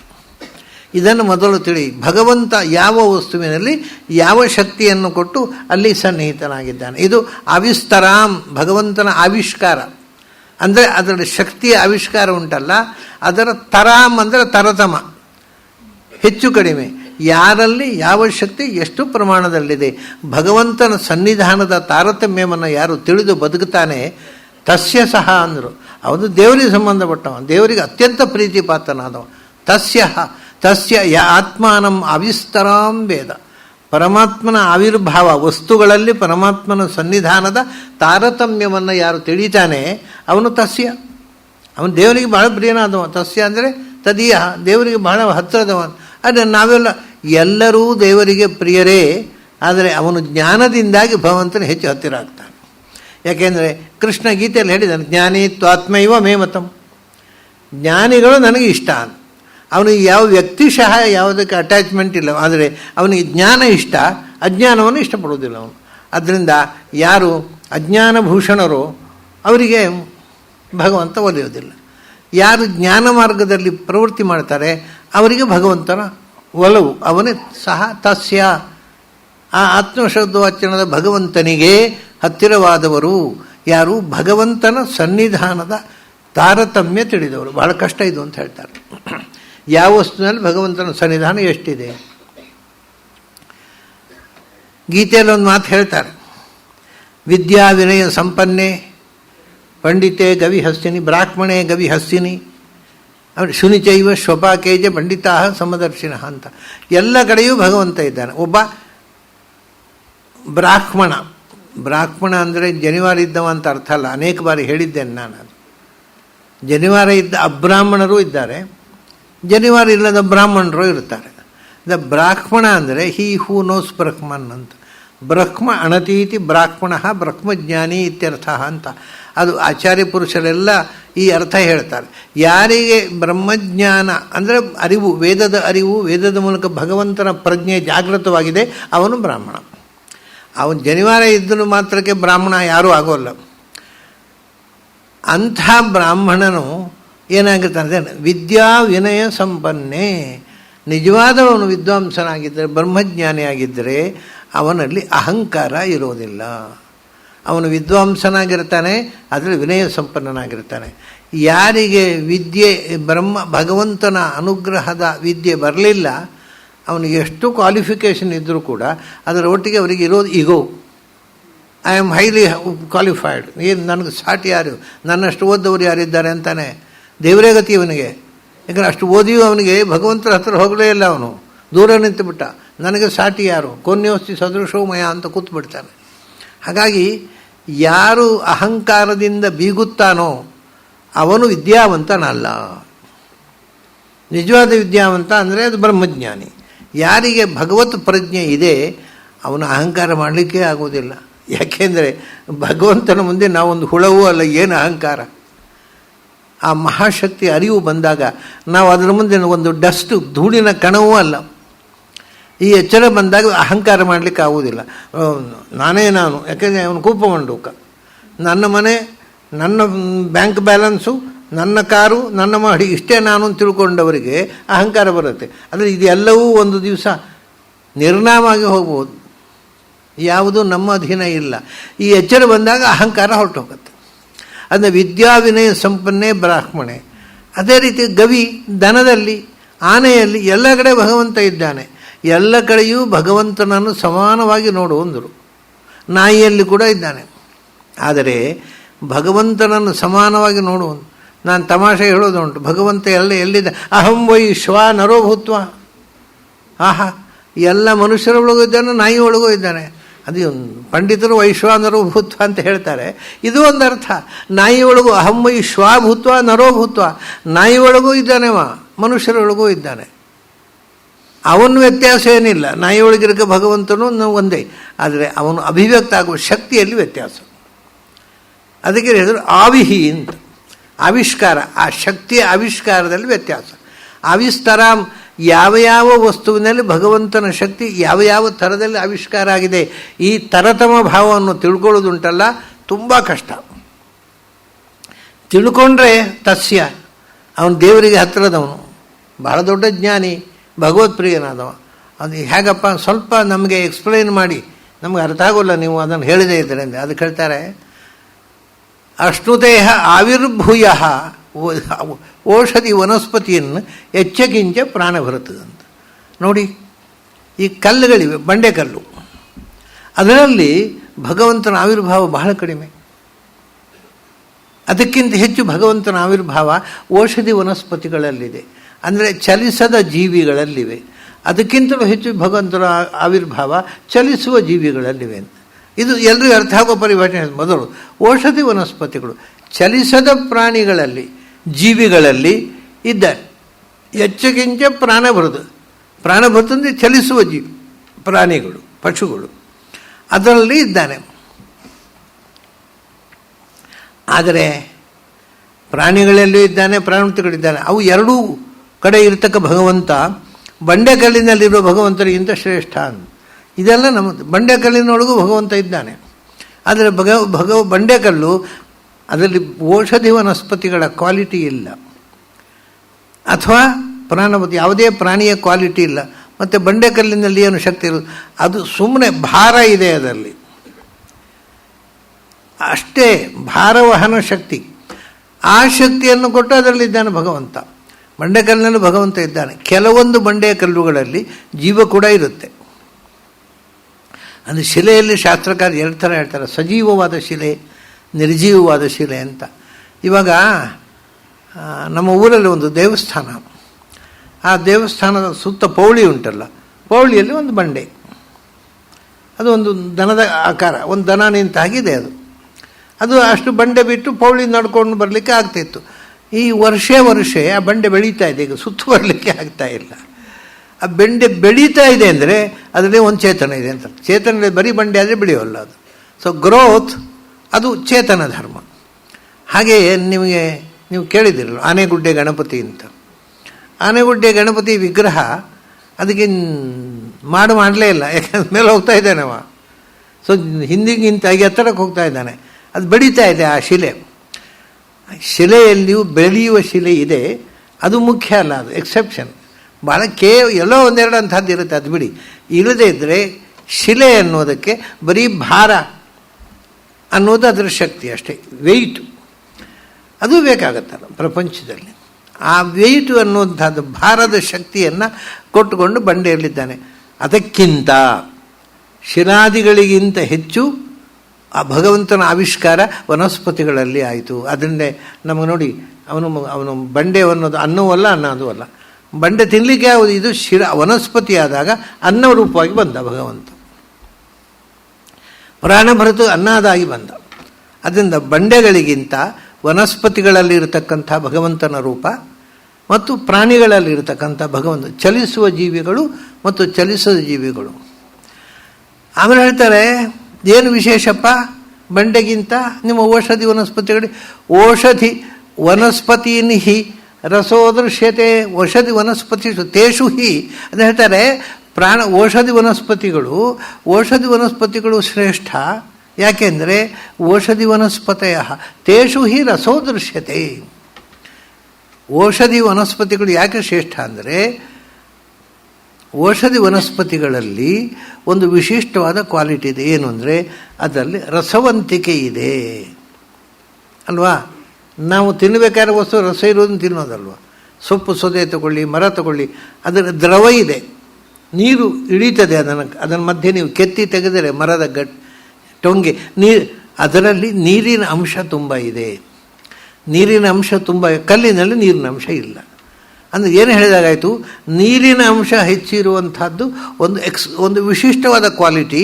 ಅದನ್ನು ಭಗವಂತ ಔಷಧಿ ವನಸ್ಪತಿಗಳಿಗೆ ಕೊಟ್ಟಿದ್ದಾನೆ, ಕಲ್ಲುಗಳಿಗೆ ಕೊಟ್ಟಿಲ್ಲ. ರಸ ತೇಷು ಹಿ ರಸೋದೃಶ್ಯತೆ. ಔಷಧಿ ಪ್ರಾಣಭೃತ್ತುಗಳಿಗಿಂತ ಪ್ರಾಣಭೃತ್ತುಗಳು ಅನಂತರದವರು. ಪ್ರಾಣಭೃತ್ಸುಗಳು ಯಾಕೆ ವಿಶೇಷ ಅಂದರೆ ಚಿತ್ತಂ ಪ್ರಾಣಭೃತ್ಸು. ಅದರಲ್ಲಿ ಔಷಧಿ ವನಸ್ಪತಿಗಳಲ್ಲಿ ರಸ ಕೊಟ್ಟ ಅಂದರೆ ರುಚಿ ಕೊಟ್ಟ, ಅದು ತಿನ್ನುವಂತಹ ವಸ್ತು. ಪ್ರಾಣಭೃತ್ತುಗಳಲ್ಲಿ ಚಿತ್ತ ಕೊಟ್ಟ. ಚಿತ್ತ ಅಂದರೆ ಸ್ಮರಣ ಶಕ್ತಿ. ಈ ಪ್ರಾಣಿಗಳಲ್ಲಿ ಈ ಮರಗಳಿಗೆ ಸ್ಮರಣ ಶಕ್ತಿ ಇಲ್ಲ. ಸ್ಥಿರವಾಗಿ ಚಲಿಸದ ಪ್ರಾಣಿಗಳಿಗೆ ಸ್ಮರಣ ಶಕ್ತಿ ಇಲ್ಲ. ಪ್ರಾಣಿಗಳಿಗೆ ಸ್ಮರಣ ಶಕ್ತಿ ಇದೆ. ಒಂದು ಸರ್ತಿ ನೋಡಿದರೆ ಅದನ್ನು ನೆನಪಿಟ್ಟುಕೊಂಡು ಪ್ರಾಣಿಗಳು ಅದನ್ನು ಮತ್ತೆ ಜೀವನದಲ್ಲಿ ಅನುಸರಿಸ್ತವೆ. ಹೇಳ್ತಾರಲ್ಲ, ಹಾವಿಗೆ 12 ವರ್ಷ ಅಂತ. ಅವು ದ್ವೇಷ ಸಾಧನೆ ಮಾಡಿದರೆ ಕಾದು ಕೂತ್ಕೊಂಡು ಸೆಡ್ದಿರಿಸ್ತವೆ. ಅಂದರೆ ಈ ಸ್ಮರಣ ಶಕ್ತಿ ಎಲ್ಲ ಪ್ರಾಣಿಗಳಲ್ಲಿದೆ ಅಂದರು. ಚಿತ್ತಂ ಪ್ರಾಣಭೃತ್ಸು. ಮನುಷ್ಯರಿಗಂತೂ ಇದ್ದೇ ಇದೆ, ಮನುಷ್ಯರದ್ದು ಬಿಡಿ, ಪ್ರಾಣಿಗಳು ಪಶುಗಳಲ್ಲಿ ಕೂಡ. ಹಾಗಾದರೆ ಕಲ್ಲಿಗೆ ಸ್ಮರಣ ಶಕ್ತಿ ಇಲ್ಲ, ಕಂದಿನಲ್ಲಿ ನೀರಿನ ಅಂಶ ಇಲ್ಲ. ಆದ್ದರಿಂದ ಔಷಧಿ ವನಸ್ಪತಿಗಳು ಮತ್ತು ಜೀವಿಗಳು ಕಲ್ಲಿಗಿಂತ ಶ್ರೇಷ್ಠ. ಅಲ್ಲಿ ಭಗವಂತನ ಶಕ್ತಿಯ ಅಭಿವ್ಯಕ್ತಿ ಹೆಚ್ಚು ಒಂದು. ಆದರೆ ಹೇಳ್ತಾರೆ, ಸ ಆತ್ಮಾನೋ ಅವಿಸ್ತರಂ ವೇದ. ಒಂದು ಸಂಗತಿ, ನಾವು ಎಷ್ಟು ಹೇಳಿದರೂ ಕೂಡ ಯಾವುದು ಹೆಚ್ಚು ಭಗವಂತನ ಸನ್ನಿಧಾನ ಇರುವಂಥದ್ದು, ಯಾವುದು ಕಮ್ಮಿ ಅಂತ. ಆತ್ಮಾನಂ ಸಹ ವೇದ. ತನ್ನ ಸನ್ನಿಧಾನದ ತಾರತಮ್ಯವನ್ನು ಭಗವಂತನೊಬ್ಬನೇ ಅಲ್ಲ, ಅವನಿಗೆ ಗೊತ್ತದು, ನಮಗೆ ಪೂರ್ತಿ ಗೊತ್ತಾಗೋದಿಲ್ಲ ಅಂದರು. ಯಾಕೆಂದರೆ ಒಂದು ಪ್ರಾಣಿಯನ್ನು ತಗೊಂಡ್ರೆ ಸಮಸ್ತ ಪ್ರಾಣಿಗಳು ಅದು ನೋಡಿ, ಪ್ರಾಣಿಗಳಲ್ಲಿ ಎಲ್ಲ ಪ್ರಾಣಿಗಳಿಗಿಂತ ಹೆಚ್ಚು ಭಗವಂತನ ಆವಿಷ್ಕಾರ ಇರೋದು ಗೋವಿನಲ್ಲಿ. ಆಮೇಲೆ ವನಸ್ಪತಿಗಳೆಲ್ಲವೂ ಶ್ರೇಷ್ಠ. ಆದರೆ ಎಲ್ಲ ವನಸ್ಪತಿಗಳಿಗಿಂತ ಹೆಚ್ಚು ಭಗವಂತನ ಸನ್ನಿಧಾನ ಇರುವುದು ಅಶ್ವತ್ಥದಲ್ಲಿ. ಅಂದರೆ ತುಳಸಿ, ನೆಲ್ಲಿ ಎಲ್ಲ ಇದೆ ಸುಮಾರು. ಬಹಳ ವಿಶೇಷವಾಗಿ ವೃಕ್ಷಾಣಾಂ ಅಹಮಶ್ವತ್ಥ. ಪ್ರಾಣಿಗಳಲ್ಲಿ, ಗೋವುಗಳಲ್ಲಿ, ವೃಕ್ಷಗಳಲ್ಲಿ, ಅಶ್ವತ್ಥದಲ್ಲಿ ಭಗವಂತನ ವಿಶೇಷ ಆವಿಷ್ಕಾರ. ಅದು ಹೀಗೆ ಎಲ್ಲಕ್ಕೂ ಹೇಳಿ ಕೆಲವು ನಮಗೆ ಗೊತ್ತಾಗುವಂಥದ್ದು. ಯಾಕೆಂದರೆ ಸಂಶೋಧನೆ ಮಾಡಿದರು, ಗೋವು ಪ್ರಾಣಿಗಳಲ್ಲಿ ಶ್ರೇಷ್ಠ ಅಂತ ತೀರ್ಮಾನ ಮಾಡಿದರು. ಯಾಕೆಂದರೆ ಅನೇಕ ಕಾರಣಗಳಿಂದ. ಒಂದು, ಗೋವು ಮನುಷ್ಯನ ಹಾಲು ಕೊಡತಕ್ಕಂಥ ಒಂದು ಆಹಾರ. ಹಾಲು ಕೊಡೋದು ಮನುಷ್ಯನಿಗೆ ಆಹಾರವನ್ನು ಕೊಡತಕ್ಕಂಥದ್ದು. ಮನುಷ್ಯನಿಗೆ ಹಾಲು ಕೊಡುವವಳು ತಾಯಿ. ಆದರೆ ಯೋಚನೆ ಮಾಡಿದರು, ತಾಯಿ 1 ವರ್ಷ ಕೊಟ್ಟಾಳು, 2 ವರ್ಷ ಕೊಟ್ಟಾಳು, ಆಮೇಲೆ ಕೊಡಲಿಕ್ಕಾಗತ್ತಾ? ಆಮೇಲೆ ಮಕ್ಕಳ ಹತ್ರ ಒಂದು ಬೈದು ಕಳಿಸ್ತಾಳೆ. ದನ ಹಾಗಲ್ಲ, ಸಾಯೋ ತನಕ ಹಾಲು ಕೊಡುತ್ತೆ.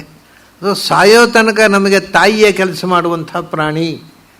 ಇದಕ್ಕೆ ನಾವು ಗೌರವ ಕೊಡಬೇಕು, ಅದನ್ನು ತಾಯಿಯಂತೆ ಅದನ್ನು ಪೂಜಿಸಬೇಕು ಅಂತ ಒಂದು ತೀರ್ಮಾನ ಮಾಡಿದರು. ಎರಡನೇದು, ಪ್ರಪಂಚದ ಯಾವ ಪ್ರಾಣಿಯೂ ಯಾತಕ್ಕೂ ಎಲ್ಲಕ್ಕೂ ಉಪಯೋಗ ಬರುವುದಿದ್ದರೂ ಕೂಡ ಯಾವ ಪ್ರಾಣಿಯ ಮಲಮೂತ್ರವೂ ಯಾತಕ್ಕೂ ಉಪಯೋಗ ಬೀಳುವುದಿಲ್ಲ, ಅದು ವೇಸ್ಟು. ಯಾಕೆಂದರೆ ಅದು ರಿಜೆಕ್ಟ್ ಆದದ್ದು. ದೇಹದಲ್ಲಿ ಬೇಡವಾದ ವಸ್ತು ರಿಜೆಕ್ಟ್ ಆಗಿ ಹೊರಗೆ ಬಂತು, ಮಲವಾಗಿ ಮೂತ್ರವಾಗಿ. ಪ್ರಪಂಚದ ಯಾವ ಪ್ರಾಣಿಯ ಮಲಮೂತ್ರವೂ ಅದು ಅಸಹ್ಯ ಅದು.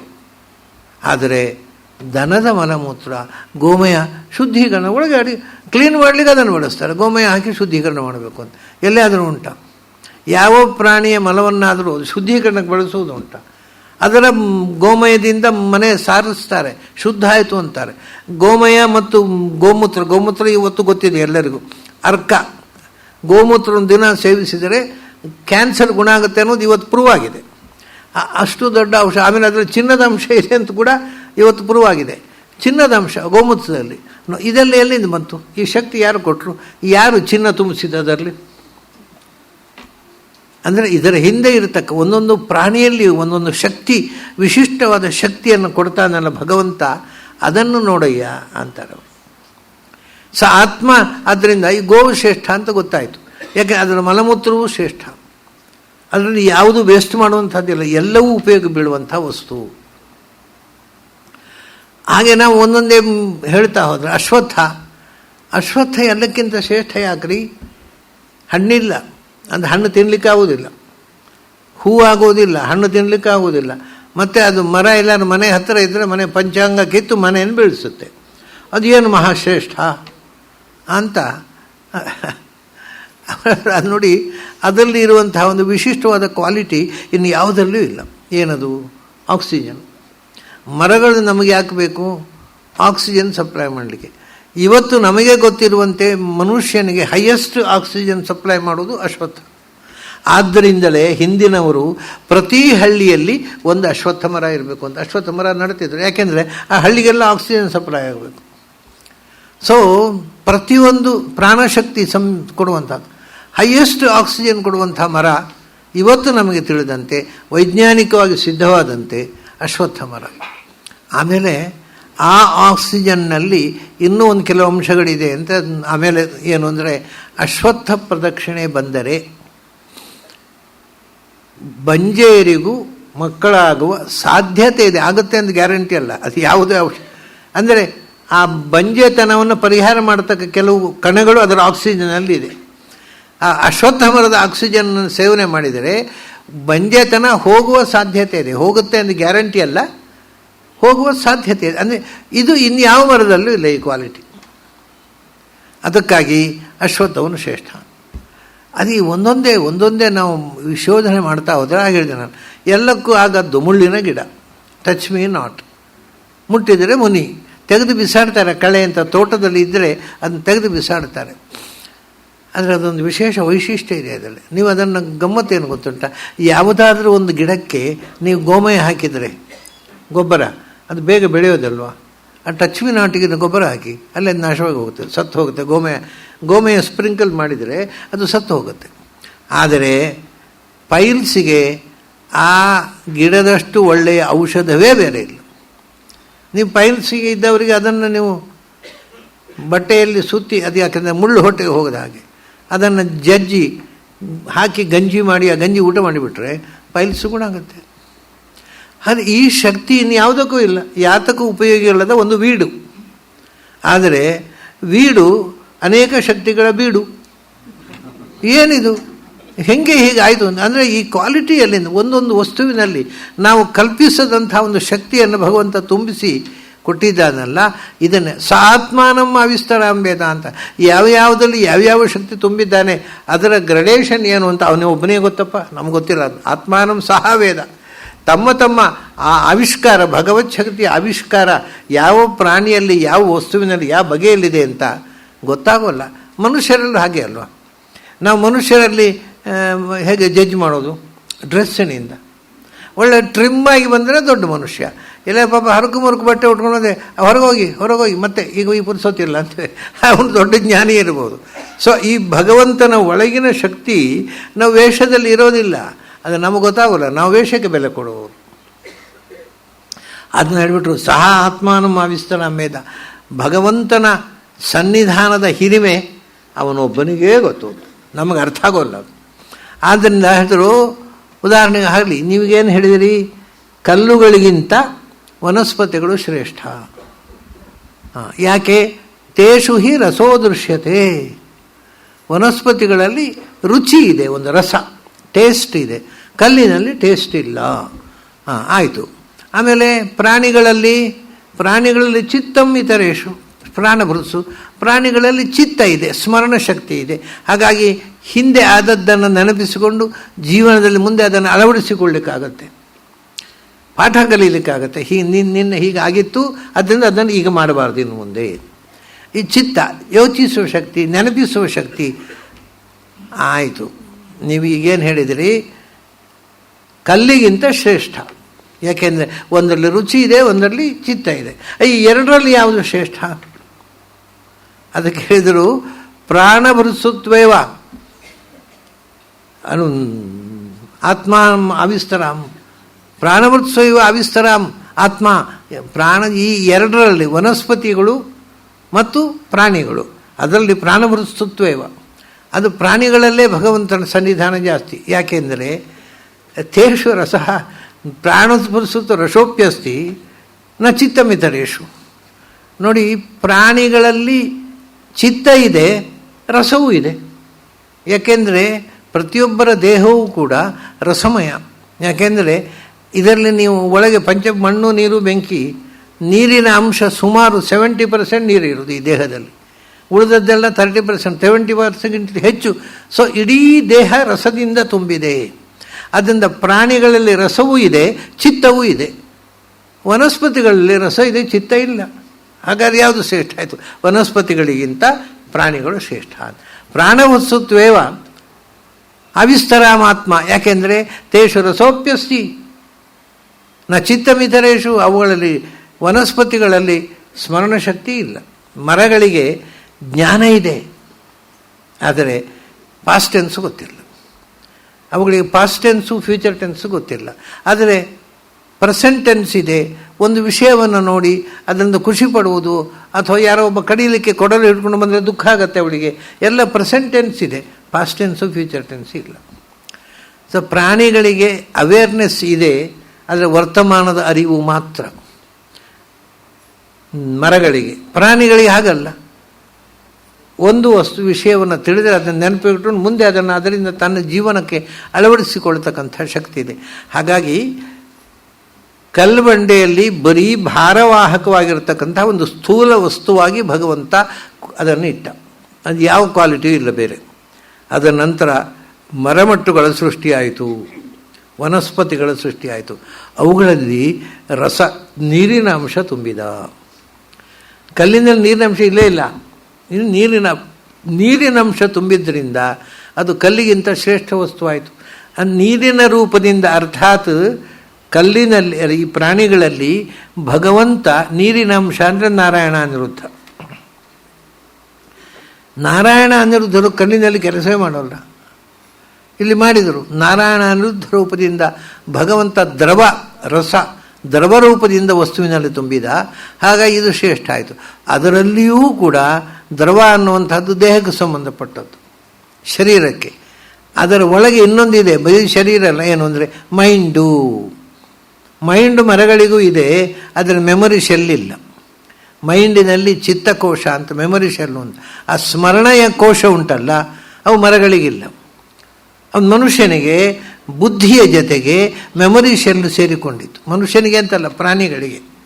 ಆದ್ದರಿಂದ ಇಲ್ಲಿ ಎರಡು ಅಂಶ ಆಯಿತು, ಸ್ಮರಣಶಕ್ತಿ ಮತ್ತು ರಸವಂತಿಕೆ. ಕಲ್ಲಿಗಿಂತ ಎರಡೂ ಶ್ರೇಷ್ಠ. ಎರಡರಲ್ಲಿ ಪ್ರಾಣಿಗಳು ಶ್ರೇಷ್ಠ.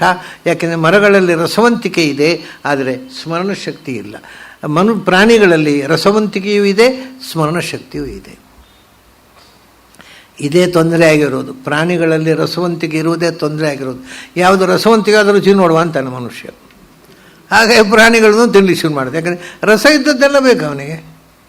ಸೊ ಪ್ರಾಣಿಗಳಲ್ಲಿ ರಸವಂತಿಕೆ ಇರುವುದರಿಂದಲೇ ಪ್ರಾಣಿ ಎನ್ನುವುದು ಆಹಾರವಾಗಲಿಕ್ಕೆ ಶುರುವಾಯಿತು ಮನುಷ್ಯನಿಗೆ. ಅದನ್ನು ತಿನ್ನಲಿಕ್ಕೆ ಶುರು ಮಾಡಿದ. ತಿನ್ನಲಿಕ್ಕೆ ಶುರು ಮಾಡಿದ್ರೆ ಎಂಥ ತಿಂದರೂ ಅದು ರುಚಿ ಆಗುತ್ತೆ. ಕಡೆಗೆ ಅದೇ ಹ್ಯಾಬಿಟ್ ಆಗಿಬಿಡುತ್ತೆ. ಇವಾಗ ತಮಾಷೆ ಏನು ಅಂದರೆ, ಯಾವುದು ರುಚಿ ಯಾವುದು ಅರುಚಿ ಅನ್ನೋ ಪ್ರಶ್ನೆಯೇ ಇಲ್ಲ. ನಾವು ಯಾವುದನ್ನು ಅಭ್ಯಾಸ ಮಾಡ್ತೇವೆ ಅದು ರುಚಿ ಅಷ್ಟೇ. ಒಬ್ಬ ಮನುಷ್ಯ, ಒಂದು ಮಗು ಬಾಲ್ಯದಿಂದ ಮೀನು ತಿಂತಾ ಇದ್ದರೆ ಮೀನು ತುಂಬ ರುಚಿ ಅನ್ನತ್ತೆ ಅದು, ಖಂಡಿತ. ಯಾಕಂದರೆ ಅದಕ್ಕೆ ನಾಲಿಗೆ ಮೀನೇ ಬೇಕು, ಇವತ್ತು ಮೀನಿನ ಅಡುಗೆಯೇ ಬೇಕು ಅನ್ನತ್ತೆ ಅದು. ಈಗ ನಾಲಿಗೆ ಎಳೆಯುತ್ತೆ ಮೀನಿನ ಕಡೆಗೆ. ನಾಲಿಗೆಗೆ ಅದು ಅಭ್ಯಾಸ. ಅದು ಮೀನು ತಿನ್ನದವನಿಗೆ ನೀವು ಮೀನು ತಂದು ಹಿಡಿಯೋದು ಪ್ಲೇಟ್ನಲ್ಲಿ ಎದ್ದು ಓಡಿ ಹೋಗ್ತಾನೆ. ಅವು ಅಯ್ಯೋ ಏನಪ್ಪ ಇದು, ಏನು ಮುಗಿ ಕೈ ಹಿಡ್ಕೊಂಡು ಓಡಬೇಕಾಗುತ್ತೆ, ಇದೇನು ಕಥೆ ಅಂತಾನೆ. ಅರೆ ಅವರಿಗೆ ಅಷ್ಟು ಆಪ್ಯಾಯನಮಾನ ಆಯಿತು. ಅವ್ರ ಮುಗಿ ವಾಸನೆ ಆಗಲಿಲ್ಲ, ಇವನಿಗೆ ಯಾಕೆ ವಾಸನೆ ಆಯಿತು, ಇವನು ಯಾಕೆ ಓಡಿದ, ಇವನ ಅಭ್ಯಾಸ. ಮೀನು ತಿನ್ನಲೇ ಇಲ್ಲ, ಅದು ತಿನ್ನೋ ವಸ್ತು ಅಲ್ಲ ಅಂತ ತಿಳ್ಕೊಂಡಿದ್ದಾನೆ, ಅವನಿಗೆ ಅಸಹ್ಯ ಆಯಿತು. ಸೊ ಎಲ್ಲವೂ ನಮ್ಮ ಅಭ್ಯಾಸದಿಂದ ನಮಗೆ ಇಷ್ಟಾನಿಷ್ಟಗಳು, ಯಾವುದು ಇಷ್ಟವೂ ಅಲ್ಲ, ಯಾವುದು ಅನಿಷ್ಟವೂ ಅಲ್ಲ, ನಾವು ಮಾಡಿಕೊಳ್ಳೋದು. ಅಭ್ಯಾಸ ಮಾಡಿಕೊಂಡಾಗ ಅದು ಇಷ್ಟ ಆಗತ್ತೆ. ಹಾಗೆ ಬೇರೆ ಪ್ರಾಣಿಗಳನ್ನು ಒಂದೊಂದೇ ತಿಂದು ಅಭ್ಯಾಸ ಆದರೆ ಅದು ರುಚಿಯಾಗಲಿ ಶುರುವಾಗತ್ತೆ.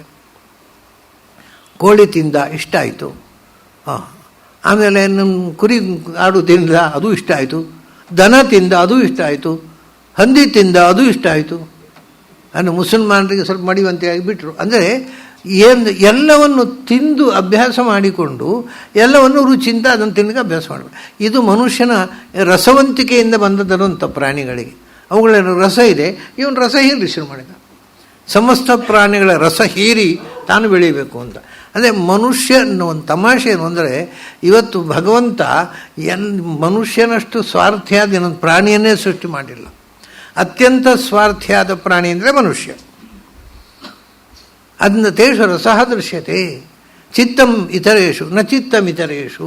ಪ್ರಾಣಿಗಳಿಗೆ ಚಿತ್ತ, ಅದು ವನಸ್ಪತಿಗಳಿಗೆ ಚಿತ್ತ ಇಲ್ಲ, ಪ್ರಾಣಿಗಳಿಗೆಲ್ಲ ಚಿತ್ತವೂ ಇದೆ, ರಸವಂತಿಕೆಯೂ ಇದೆ. ಆಯಿತು, ಈಗ ಅಲ್ಲಿಂದ ಹೋಗೋಣ, ಈಗ ಪ್ರಾಣಿಗಳಿಂದ ಇನ್ನು ಮುಂದೆ ಹೋಗೋಣ ಹೇಳ್ತಾರೆ. ಅಲ್ಲಿಂದ ನಾವು ಮುಂದೆ ಹೋದರೆ ಮನುಷ್ಯೇಷು ಅವಿಸ್ತರಾಮಾತ್ಮ, ಈ ಎಲ್ಲ ಪ್ರಾಣಿಗಳಿಗಿಂತಲೂ ಹೆಚ್ಚು ಭಗವಂತನ ಶಕ್ತಿಯ ಆವಿರ್ಭಾವ ಆದದ್ದು ಮನುಷ್ಯರಲ್ಲಿ. ಯಾಕೆಂದರೆ ಅವನದು ಪೂರ್ಣವಾದ ದೇಹ, ಎಲ್ಲ ಏನೇನು ಬೆಳವಣಿಗೆ ಆಗಬೇಕು ದೇಹದಲ್ಲಿ, ಅದು ಮರಗಳಲ್ಲಿ ಪೂರ್ಣ ಅಭಿವೃದ್ಧಿ ಆಗಲಿಲ್ಲ. ಯಾಕೆಂದರೆ ಮರಕ್ಕೆ ಕಣ್ಣಿಲ್ಲ, ಕಿವಿ ಇಲ್ಲ, ಮೂಗಿಲ್ಲ, ಯಾವ ಅಂಗಗಳು ಅಭಿವೃದ್ಧಿ ಆಗಲಿಲ್ಲ. ಪ್ರಾಣಿಗಳಿಗೆ ಸ್ವಲ್ಪ ಸ್ವಲ್ಪ ಆಗಿದೆ. ಅದು ಆದರೂ ಕೂಡ ಪ್ರಾಣಿಗಳಿಗೆ ಕಣ್ಣಿದೆ, ಅದು ನಿಜವಾಗಿ ಕಣ್ಣು ಅಲ್ಲ, ಅದು ನೋಡಬೇಕಾದ್ದನ್ನು ನೋಡುವ ಕಣ್ಣಿರೋದು ಮನುಷ್ಯನಿಗೆ ಮಾತ್ರ. ಪ್ರಾಣಿಗಳು ಒಟ್ಟಿಗೆ ಹೋಗುವಾಗ ಏನು ಖಂಡಿತ ಅದನ್ನು ನೋಡೋದಷ್ಟೇ, ನೋಡಬೇಕಾದ್ದನ್ನು ನೋಡಬೇಕು, ಆ ಕಣ್ಣು ಇಲ್ಲ. ಹಾಗೆ ಕಿವಿ ಇರೋದು, ಒಳ್ಳೆ ಸಂಗೀತ ಕೇಳಬೇಕು, ಅವುಗಳಿಗೆ ಬುದ್ಧಿ ಉಂಟಾ? ಏನು ಕಿವಿಗೆ ಏನು ಶಬ್ದವಿತ್ತ ಕೇಳ್ತಾವೆ. ಸೊ ಯಾವುದೇ ಇಂದ್ರಿಯದನ್ನು ಅದನ್ನು ಸದುಪಯೋಗ ಮಾಡತಕ್ಕಂಥ ಸ್ಕಿಲ್ಲು ಪ್ರಾಣಿಗಳಿಗೆ ಇಲ್ಲ, ಮನುಷ್ಯನಿಗಿದೆ. ಆದ್ದರಿಂದ ಮನುಷ್ಯ ಪರ್ಫೆಕ್ಟ್ ಬಾಡಿ ಎಂದರು. ಎಲ್ಲ ಇಂದ್ರಿಯವೂ ಪೂರ್ಣ ಪ್ರಮಾಣದಲ್ಲಿ. ಹಾಗೆ ನೀವು ಮೆಮರಿ ಶೆಲ್ಲು, ಸ್ಮರಣಶಕ್ತಿ, ಮನಸ್ಸಿನ ಜೊತೆಗೆ ಬುದ್ಧಿ. ಪ್ರಾಣಿಗಳಿಗೆ ಅಷ್ಟೊಂದು ಬುದ್ಧಿ ಇಲ್ಲ. ಪ್ರಾಣಿಗಳಿಗೆ ಸ್ಮರಣಶಕ್ತಿ ಇದೆ, ಆದರೂ ಕೂಡ ಭಾಳ ಸೀಮಿತವಾದದ್ದು. ಅವುಗಳ ಆಹಾರ, ಅವುಗಳ ಶತ್ರು ಯಾವುದು, ಇಷ್ಟೇ ಕೆಲವದರಲ್ಲೇ ಸೀಮಿತವಾದ ಸ್ಮರಣಶಕ್ತಿ ಹೊರತು ಮನುಷ್ಯನ ಆಗಲ್ಲ. ಮನುಷ್ಯ ಏನೇನೋ ಓದ್ತಾನೆ, ಏನೇನೋ ಶಾಸ್ತ್ರ ಓದ್ತಾನೆ, ಏನೇನೋ ನೆನಪಿಟ್ಟುಕೊಳ್ತಾನೆ, ಅದೆಲ್ಲ ಪ್ರಾಣಿಗಳಿಗೆ ಸಾಧ್ಯವೇ ಇಲ್ಲ. ಸೊ ಮನುಷ್ಯ ಅದು ಈಗ ಮನುಷ್ಯನು ಪ್ರಾಣಿಗಳ ಹಾಗೆ ಆಗಬೇಕು ಅಂತ ಪ್ರಯತ್ನ ಮಾಡ್ತಾ ಇದ್ದಾನೆ. ಅಂದರೆ ಓದುವುದು ಗಿದುವುದು ಸುಮ್ಮನೆ ವೇಸ್ಟು, ಆದಷ್ಟು ಮಜಾ ಮಾಡುವ ಪ್ರಾಣಿಗಳ ಮಟ್ಟಕ್ಕೆ ಮನುಷ್ಯ ಬರ್ತಾ ಇದ್ದಾನೆ. ಅದು ಅಂದರು ಹೇಳಿದ್ರು, ಮನುಷ್ಯೇಷು ತ್ವಾವಿಸ್ತರಾಮಾತ್ಮ, ಎಲ್ಲರಿಗಿಂತ ಹೆಚ್ಚು ಭಗವಂತನ ಶಕ್ತಿ ಇವನಲ್ಲಿ ಆವಿರ್ಭಾವ ಆಗಿದೆ. ಯಾಕೆಂದರೆ ಅವ್ರು ಹೇಳ್ತಾರೆ, ಸಹಿ ಪ್ರಜ್ಞಾನೇನ ಸಂಪನ್ನ ತಮಃ. ಅವ್ರು ಹೇಳ್ತಾರೆ, ಸಹಿ ಪ್ರಜ್ಞಾನೇನ ಸಂಪನ್ನ ತಮಃ. ಇವತ್ತು ಜಗತ್ತಿನಲ್ಲಿ ಎಲ್ಲ ಪ್ರಾಣಿಗಳಲ್ಲಿ ಪ್ರಜ್ಞಾನ ಅಂದರೆ ವಿಜ್ಞಾನಕ್ಕಿಂತ ಒಂದು ಮೆಟ್ಟಲು ಮೇಲೆ. ನಾವು ಇವತ್ತು ವಿಜ್ಞಾನವನ್ನು ಮಾತ್ರ ಹೇಳ್ತೇವೆ. ವಿಜ್ಞಾನ ಅಂತಂದರೆ ಒಂದು ವಸ್ತುವಿನ ತಳಸ್ಪರ್ತಿಯಾದ ಜ್ಞಾನ. ಯಾವುದೇ ಒಂದು ವಸ್ತುವನ್ನು ಅದರ ತಳಸ್ಪರ್ತಿಯಾದ ತಿಳ್ಕೊಳ್ಳೋದು ವಿಜ್ಞಾನ. ಅದು ವಿಶಿಷ್ಟ ಜ್ಞಾನ. ಅದು ಯಾಕಂದರೆ ನಮಗೀಗ ಟೆಲಿವಿಷನ್ ನೋಡಿದರೆ ಇದು ಟೆಲಿವಿಷನ್ ಅಂತ ಎಲ್ರಿಗೂ ಜ್ಞಾನ ಇದೆ. ಬಟ್ ಟೆಲಿವಿಷನನ್ನು ಮಾಡುವ ಜ್ಞಾನ, ಟೆಲಿವಿಷನ್ ಕೆಟ್ಟರೆ ರಿಪೇರಿ ಮಾಡೋದು ಉಂಟಲ್ಲ, ಅದು ವಿಜ್ಞಾನ. ಹಾಗಾಗಿ ಒಂದು ವಸ್ತುವನ್ನು ಸೃಷ್ಟಿ ಮಾಡುವ ಜ್ಞಾನ ವಿಜ್ಞಾನ. ಅಲ್ಲಿಗೆ ನಿಲ್ಲೋದಿಲ್ಲ. ಅದೊಂದು ಅಲ್ಲಿಂದ ವಿಜ್ಞಾನದಿಂದ ಪ್ರಜ್ಞಾನಕ್ಕೆ ಹೋಗಬೇಕು ಅಂತ. ಪ್ರಜ್ಞಾನೇನ ಸಂಪನ್ನತಮಃ. ಪ್ರಜ್ಞಾನ ಅಂದರೆ ಪ್ರತಿಯೊಂದು ವಿಜ್ಞಾನದ ಹಿಂದೆ ಭಗವಂತನ ಅರಿವು. ಅದು ಮನುಷ್ಯನಿಗೆ ಮಾತ್ರ ಇರುವುದು, ಬೇರೆ ಯಾವ ಪ್ರಾಣಿಗಳಿಗೂ ಇಲ್ಲ. ಪ್ರಜ್ಞಾನ ಅಂದರೆ ಅಕಯ ಪ್ರವಿ ಸಂಭೂಮ ಸಖಹಾಹ ವಿಷ್ಣುವಾಚಕಾಹ. ಭಗವಂತನ ಜ್ಞಾನ ಪ್ರಕರ್ಷ, ಎಲ್ಲಕ್ಕಿಂತ ಪ್ರಕೃಷ್ಟವಾದ ವಸ್ತು. ಮನುಷ್ಯನಿಗೆ ಬರೇ ಸೈಂಟಿಫಿಕ್ ಇನ್ವೆನ್ಷನ್ಸ್ ಅಲ್ಲ, ಅದಕ್ಕಿಂತ ಅತೀತವಾದಂಥ ಡಿವೈನ್ ಇನ್ವೆನ್ಷನ್ಸ್, ಡಿವೈನ್ ವಿಸ್ಡಮ್ ಅದಿದೆ. ಅದು ಸಹಿ ಪ್ರಜ್ಞಾನೇನ ಸಂಪನ್ನ ತಮಃ ಅಂದರು. ಅವನಷ್ಟು ಭಗವತ್ ಪ್ರಜ್ಞೆಯಲ್ಲಿ ಮುಂದುವರೆದಂಥ ಇನ್ನೊಂದು ಜೀವಿಯೇ ಇಲ್ಲ ಮನುಷ್ಯನಿಗಿಂತ, ಅಂದರೆ ಈ ಭೂಲೋಕದಲ್ಲಿ. ಆದ್ದರಿಂದ ಸಹಿ ಪ್ರಜ್ಞಾನೇನ ಸಂಪನ್ನತಮಃ. ಯಾಕೆಂದರೆ ಅವನು ಸಹಿ ವಿಜ್ಞಾತಂ ವದತಿ ವಿಜ್ಞಾತಂ ಪಶ್ಯತಿ, ಅವನು ಅವನು ಹ್ಯಸ್ತನಂ ವೇದ, ಆಮೇಲೆ ವೇದ ಲೋಕಾಲೋಕವು ವೇದ ಹ್ಯಸ್ತನಂ. ಸಹಿ ಏನು ಅಂದರೆ ಅವನು ವಿಜ್ಞಾತಂ ವದತಿ. ನೋಡಿ, ಪ್ರಾಣಿಗಳಿಗೆ ಬಾಯಿ ಇದೆ, ಅವ್ರು ತಿಳಿದದ್ದನ್ನು ಹೇಳಲಿಕ್ಕಾಗತ್ತಾ? ಸೊ ಅದು ಇಂಪರ್ಫೆಕ್ಟು, ಅದು ಪೂರ್ಣ ಅಲ್ಲೇ ಅಲ್ಲ. ಮನುಷ್ಯ ವಿಜ್ಞಾತಂ ವದತಿ, ತಾನು ಏನನ್ನು ತಿಳಿದಿದ್ದಾನೆ, ತಾನು ಏನನ್ನು ವಿಜ್ಞಾನ ಅಪೂರ್ವವಾದ ವಿಜ್ಞಾನವನ್ನು ಕಂಡುಕೊಂಡಿದ್ದಾನೆ, ಅದನ್ನು ಇನ್ನೊಬ್ಬರಿಗೆ ಹೇಳಬಲ್ಲ. ಹಾಗಾಗಿ ವಿಜ್ಞಾನವನ್ನು ಸ್ಪ್ರೆಡ್ ಮಾಡಬಲ್ಲ. ನನ್ನ ವಿಜ್ಞಾನವನ್ನು ನಾನು ನಿಮಗೆಲ್ಲರಿಗೂ ಕಮ್ಯುನಿಕೇಟ್ ಮಾಡಿ ಎಲ್ಲರೂ ವಿಜ್ಞಾನಿಗಳನ್ನಾಗಿ ಮಾಡ್ಬೋದು. ಸಹಿ ವಿಜ್ಞಾನಂ ವದತಿ ವಿಜ್ಞಾತಂ ವದತಿ, ಆಮೇಲೆ ವಿಜ್ಞಾತಂ ಪಶ್ಯತಿ. ಅವನಿಗೆ ಏನನ್ನು ತಿಳಿದನೋ ಅದನ್ನು ಕಾಣೋತಾಗತ್ತು. ನಮಗೆ ತಿಳಿದದ್ದೆಲ್ಲ ಕಾಣುತ್ತಾ ಅಂದರೆ ಎಲ್ಲಿ ಬಂತದು? ಅವನು ವೇದಗಳಿಂದ ಭಗವಂತನನ್ನು ತಿಳಿದದ್ದನ್ನು ಹಠ ಹಿಡಿದು ಕಂಡ, ಭಗವತ್ ಸಾಕ್ಷಾತ್ಕಾರ ಮಾಡಿ. ವಿಜ್ಞಾತಂ ಪಶ್ಯತಿ, ಅವನಿಗೆ ಏನನ್ನು ಶಾಸ್ತ್ರದಿಂದ ತಿಳಿದನೋ ಅದನ್ನು ಕಾಣುವ ಶಕ್ತಿ ಪಡೆದಿದ್ದಾನೆ. ಅಷ್ಟೇ ಅಲ್ಲ, ವೇದ ಹ್ಯಸ್ತನಂ, ವೇದ ಲೋಕಾಲೋಕವು ಹ್ಯಸ್ತನಂ ವೇದ. ಶ್ವಃ ಹ್ಯಃ, ಹ್ಯಃ ಅಂದರೆ ನಾಳೆ ಏನಾಗುತ್ತೆ ಅನ್ನೋದನ್ನು ಇವತ್ತು ಊಹಿಸಬಲ್ಲ ಅವನು.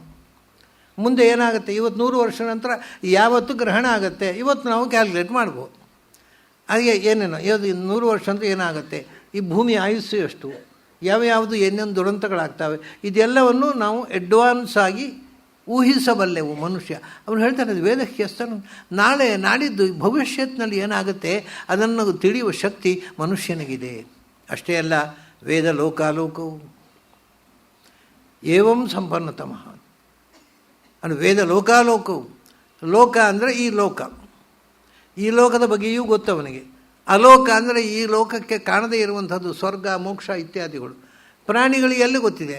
ನಮಗೆ ಸ್ವರ್ಗ ಮೋಕ್ಷ ಎಲ್ಲ ಒಂದು ಉಂಟು ಅಂತ ಅನ್ನೋದನ್ನು ಮನುಷ್ಯ ಶಾಸ್ತ್ರಗಳಿಂದ ತಿಳಿದ ಅಲೋಕ, ಲೋಕಾತೀತವಾಗಿರ್ತಕ್ಕಂಥ ಸ್ವರ್ಗ ಮೋಕ್ಷಾದಿಗಳು ಅಥವಾ ಅಧೋಲೋಕ, ಇದೆಲ್ಲವನ್ನೂ ತಿಳಿತಾನೆ ಮನುಷ್ಯ. ಲೋಕದ ಬಗ್ಗೆ, ಲೋಕದಿಂದ ಆಚೆಗಿರತಕ್ಕಂಥ ಸತ್ಯದ ಬಗ್ಗೆ ಎಲ್ಲಕ್ಕಿಂತ ಮರ್ತ್ಯೇನ ಅಮೃತಮೀಪ್ಸತಿ ಏವಂ ಸಂಪನ್ನತಮಃ.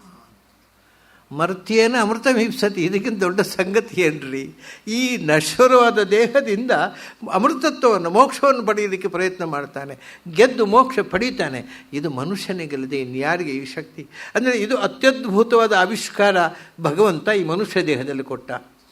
ಅದೇ ಇದೆಲ್ಲ ಭಗವಂತ ಕೊಟ್ಟ, ಅದನ್ನು ಉಪಯೋಗಿಸೋರೇ ಇಲ್ಲ. ಅದೆಲ್ಲ ಯಾರಿಗೆ ಬೇಕಾಗಿದೆ ಸ್ವಾಮಿ? ನಮ್ಮ ಮೋಕ್ಷ ಈಕ್ಷ ಬೇಡ, ನಮಗೆ ನೀವೇ ಮೋಕ್ಷ ಸಾಕು ಅಂತ ಕೂತು ಬಿಡ್ತಾರೆ ನಮ್ಮ ಜನ. ಹೀಗೆ ನಾವು ಭಗವಂತ ಕೊಟ್ಟ ಶಕ್ತಿಯನ್ನು ದುರುಪಯೋಗಿಸ್ತಾ ಇದ್ದೇವೆ. ಮೊದಲು ನೀವು ಭಗವಂತನಿಂದ ಪಡೆದ ಶಕ್ತಿಯ ಬಗ್ಗೆ ಎಚ್ಚರಾಗಿ, ಬಿವೇರ್, ಅದನ್ನು ಉಪಯೋಗಿಸಿಕೊಳ್ಳಿ ಅಂತ ಎಚ್ಚರ ಕೊಡ್ತದೆ ಈ ಉಪನಿಷತ್ತು. ಇನ್ನೂ ಕೆಲವು ವಿಷಯಗಳನ್ನು ಹೇಳ್ತದೆ ಅಲ್ಲಿ. ಪಶುಗಳಿಗೆ ಇದು ಇಲ್ಲ ಅಂತ ಮುಂದೆ ಹೇಳ್ತಾರೆ. ಅದನ್ನು ನಾವು ನಾಳೆ ದಿವಸ ಸೇರಿದಾಗ, ನಮಗಿನ್ನೂ 2 ದಿವಸದ ಅವಧಿ ಇದೆ. ಎಷ್ಟು ಮಾಡಿಸ್ತಾನೋ ಭಗವಂತ ಅಷ್ಟು. ಯಾಕಂದರೆ ಎಲ್ಲ ಸಹಿ ಆತ್ಮಾನಂ ಆವಿಸ್ತರಾಮ್, ಎಷ್ಟು ಆವಿಷ್ಕಾರ ಆಗಬೇಕು ಅಂತ ಅವನಿಗೆ ಗೊತ್ತದು. ಸೊ ಈ ಬಾರಿ 2 ದಿವಸದಲ್ಲಿ ನಾನು ಎಷ್ಟು ಆವಿಷ್ಕಾರ ಮಾಡಬೇಕು ಅನ್ನೋದು ಅವನಿಗೆ ಗೊತ್ತು. ಅವನು ಎಷ್ಟು ಆವಿಷ್ಕಾರ ಮಾಡಿಸ್ತಾನೆ ಅಷ್ಟು ಆವಿಷ್ಕಾರ ಆಗುತ್ತೆ ಅಷ್ಟೇ. ಉಳಿದದ್ದು ಮುಂದೆ. ಎಲ್ಲರಿಗೂ ನಾಳೆ ಸಂಜೆ ಸೇರೋಣ. ಅಲ್ಲಿ ತನಕ ನಿಮಗೆಲ್ಲ ಅಭಿನಂದನೆಗಳು ಮತ್ತು ಅಭಿವಂದನೆಗಳು.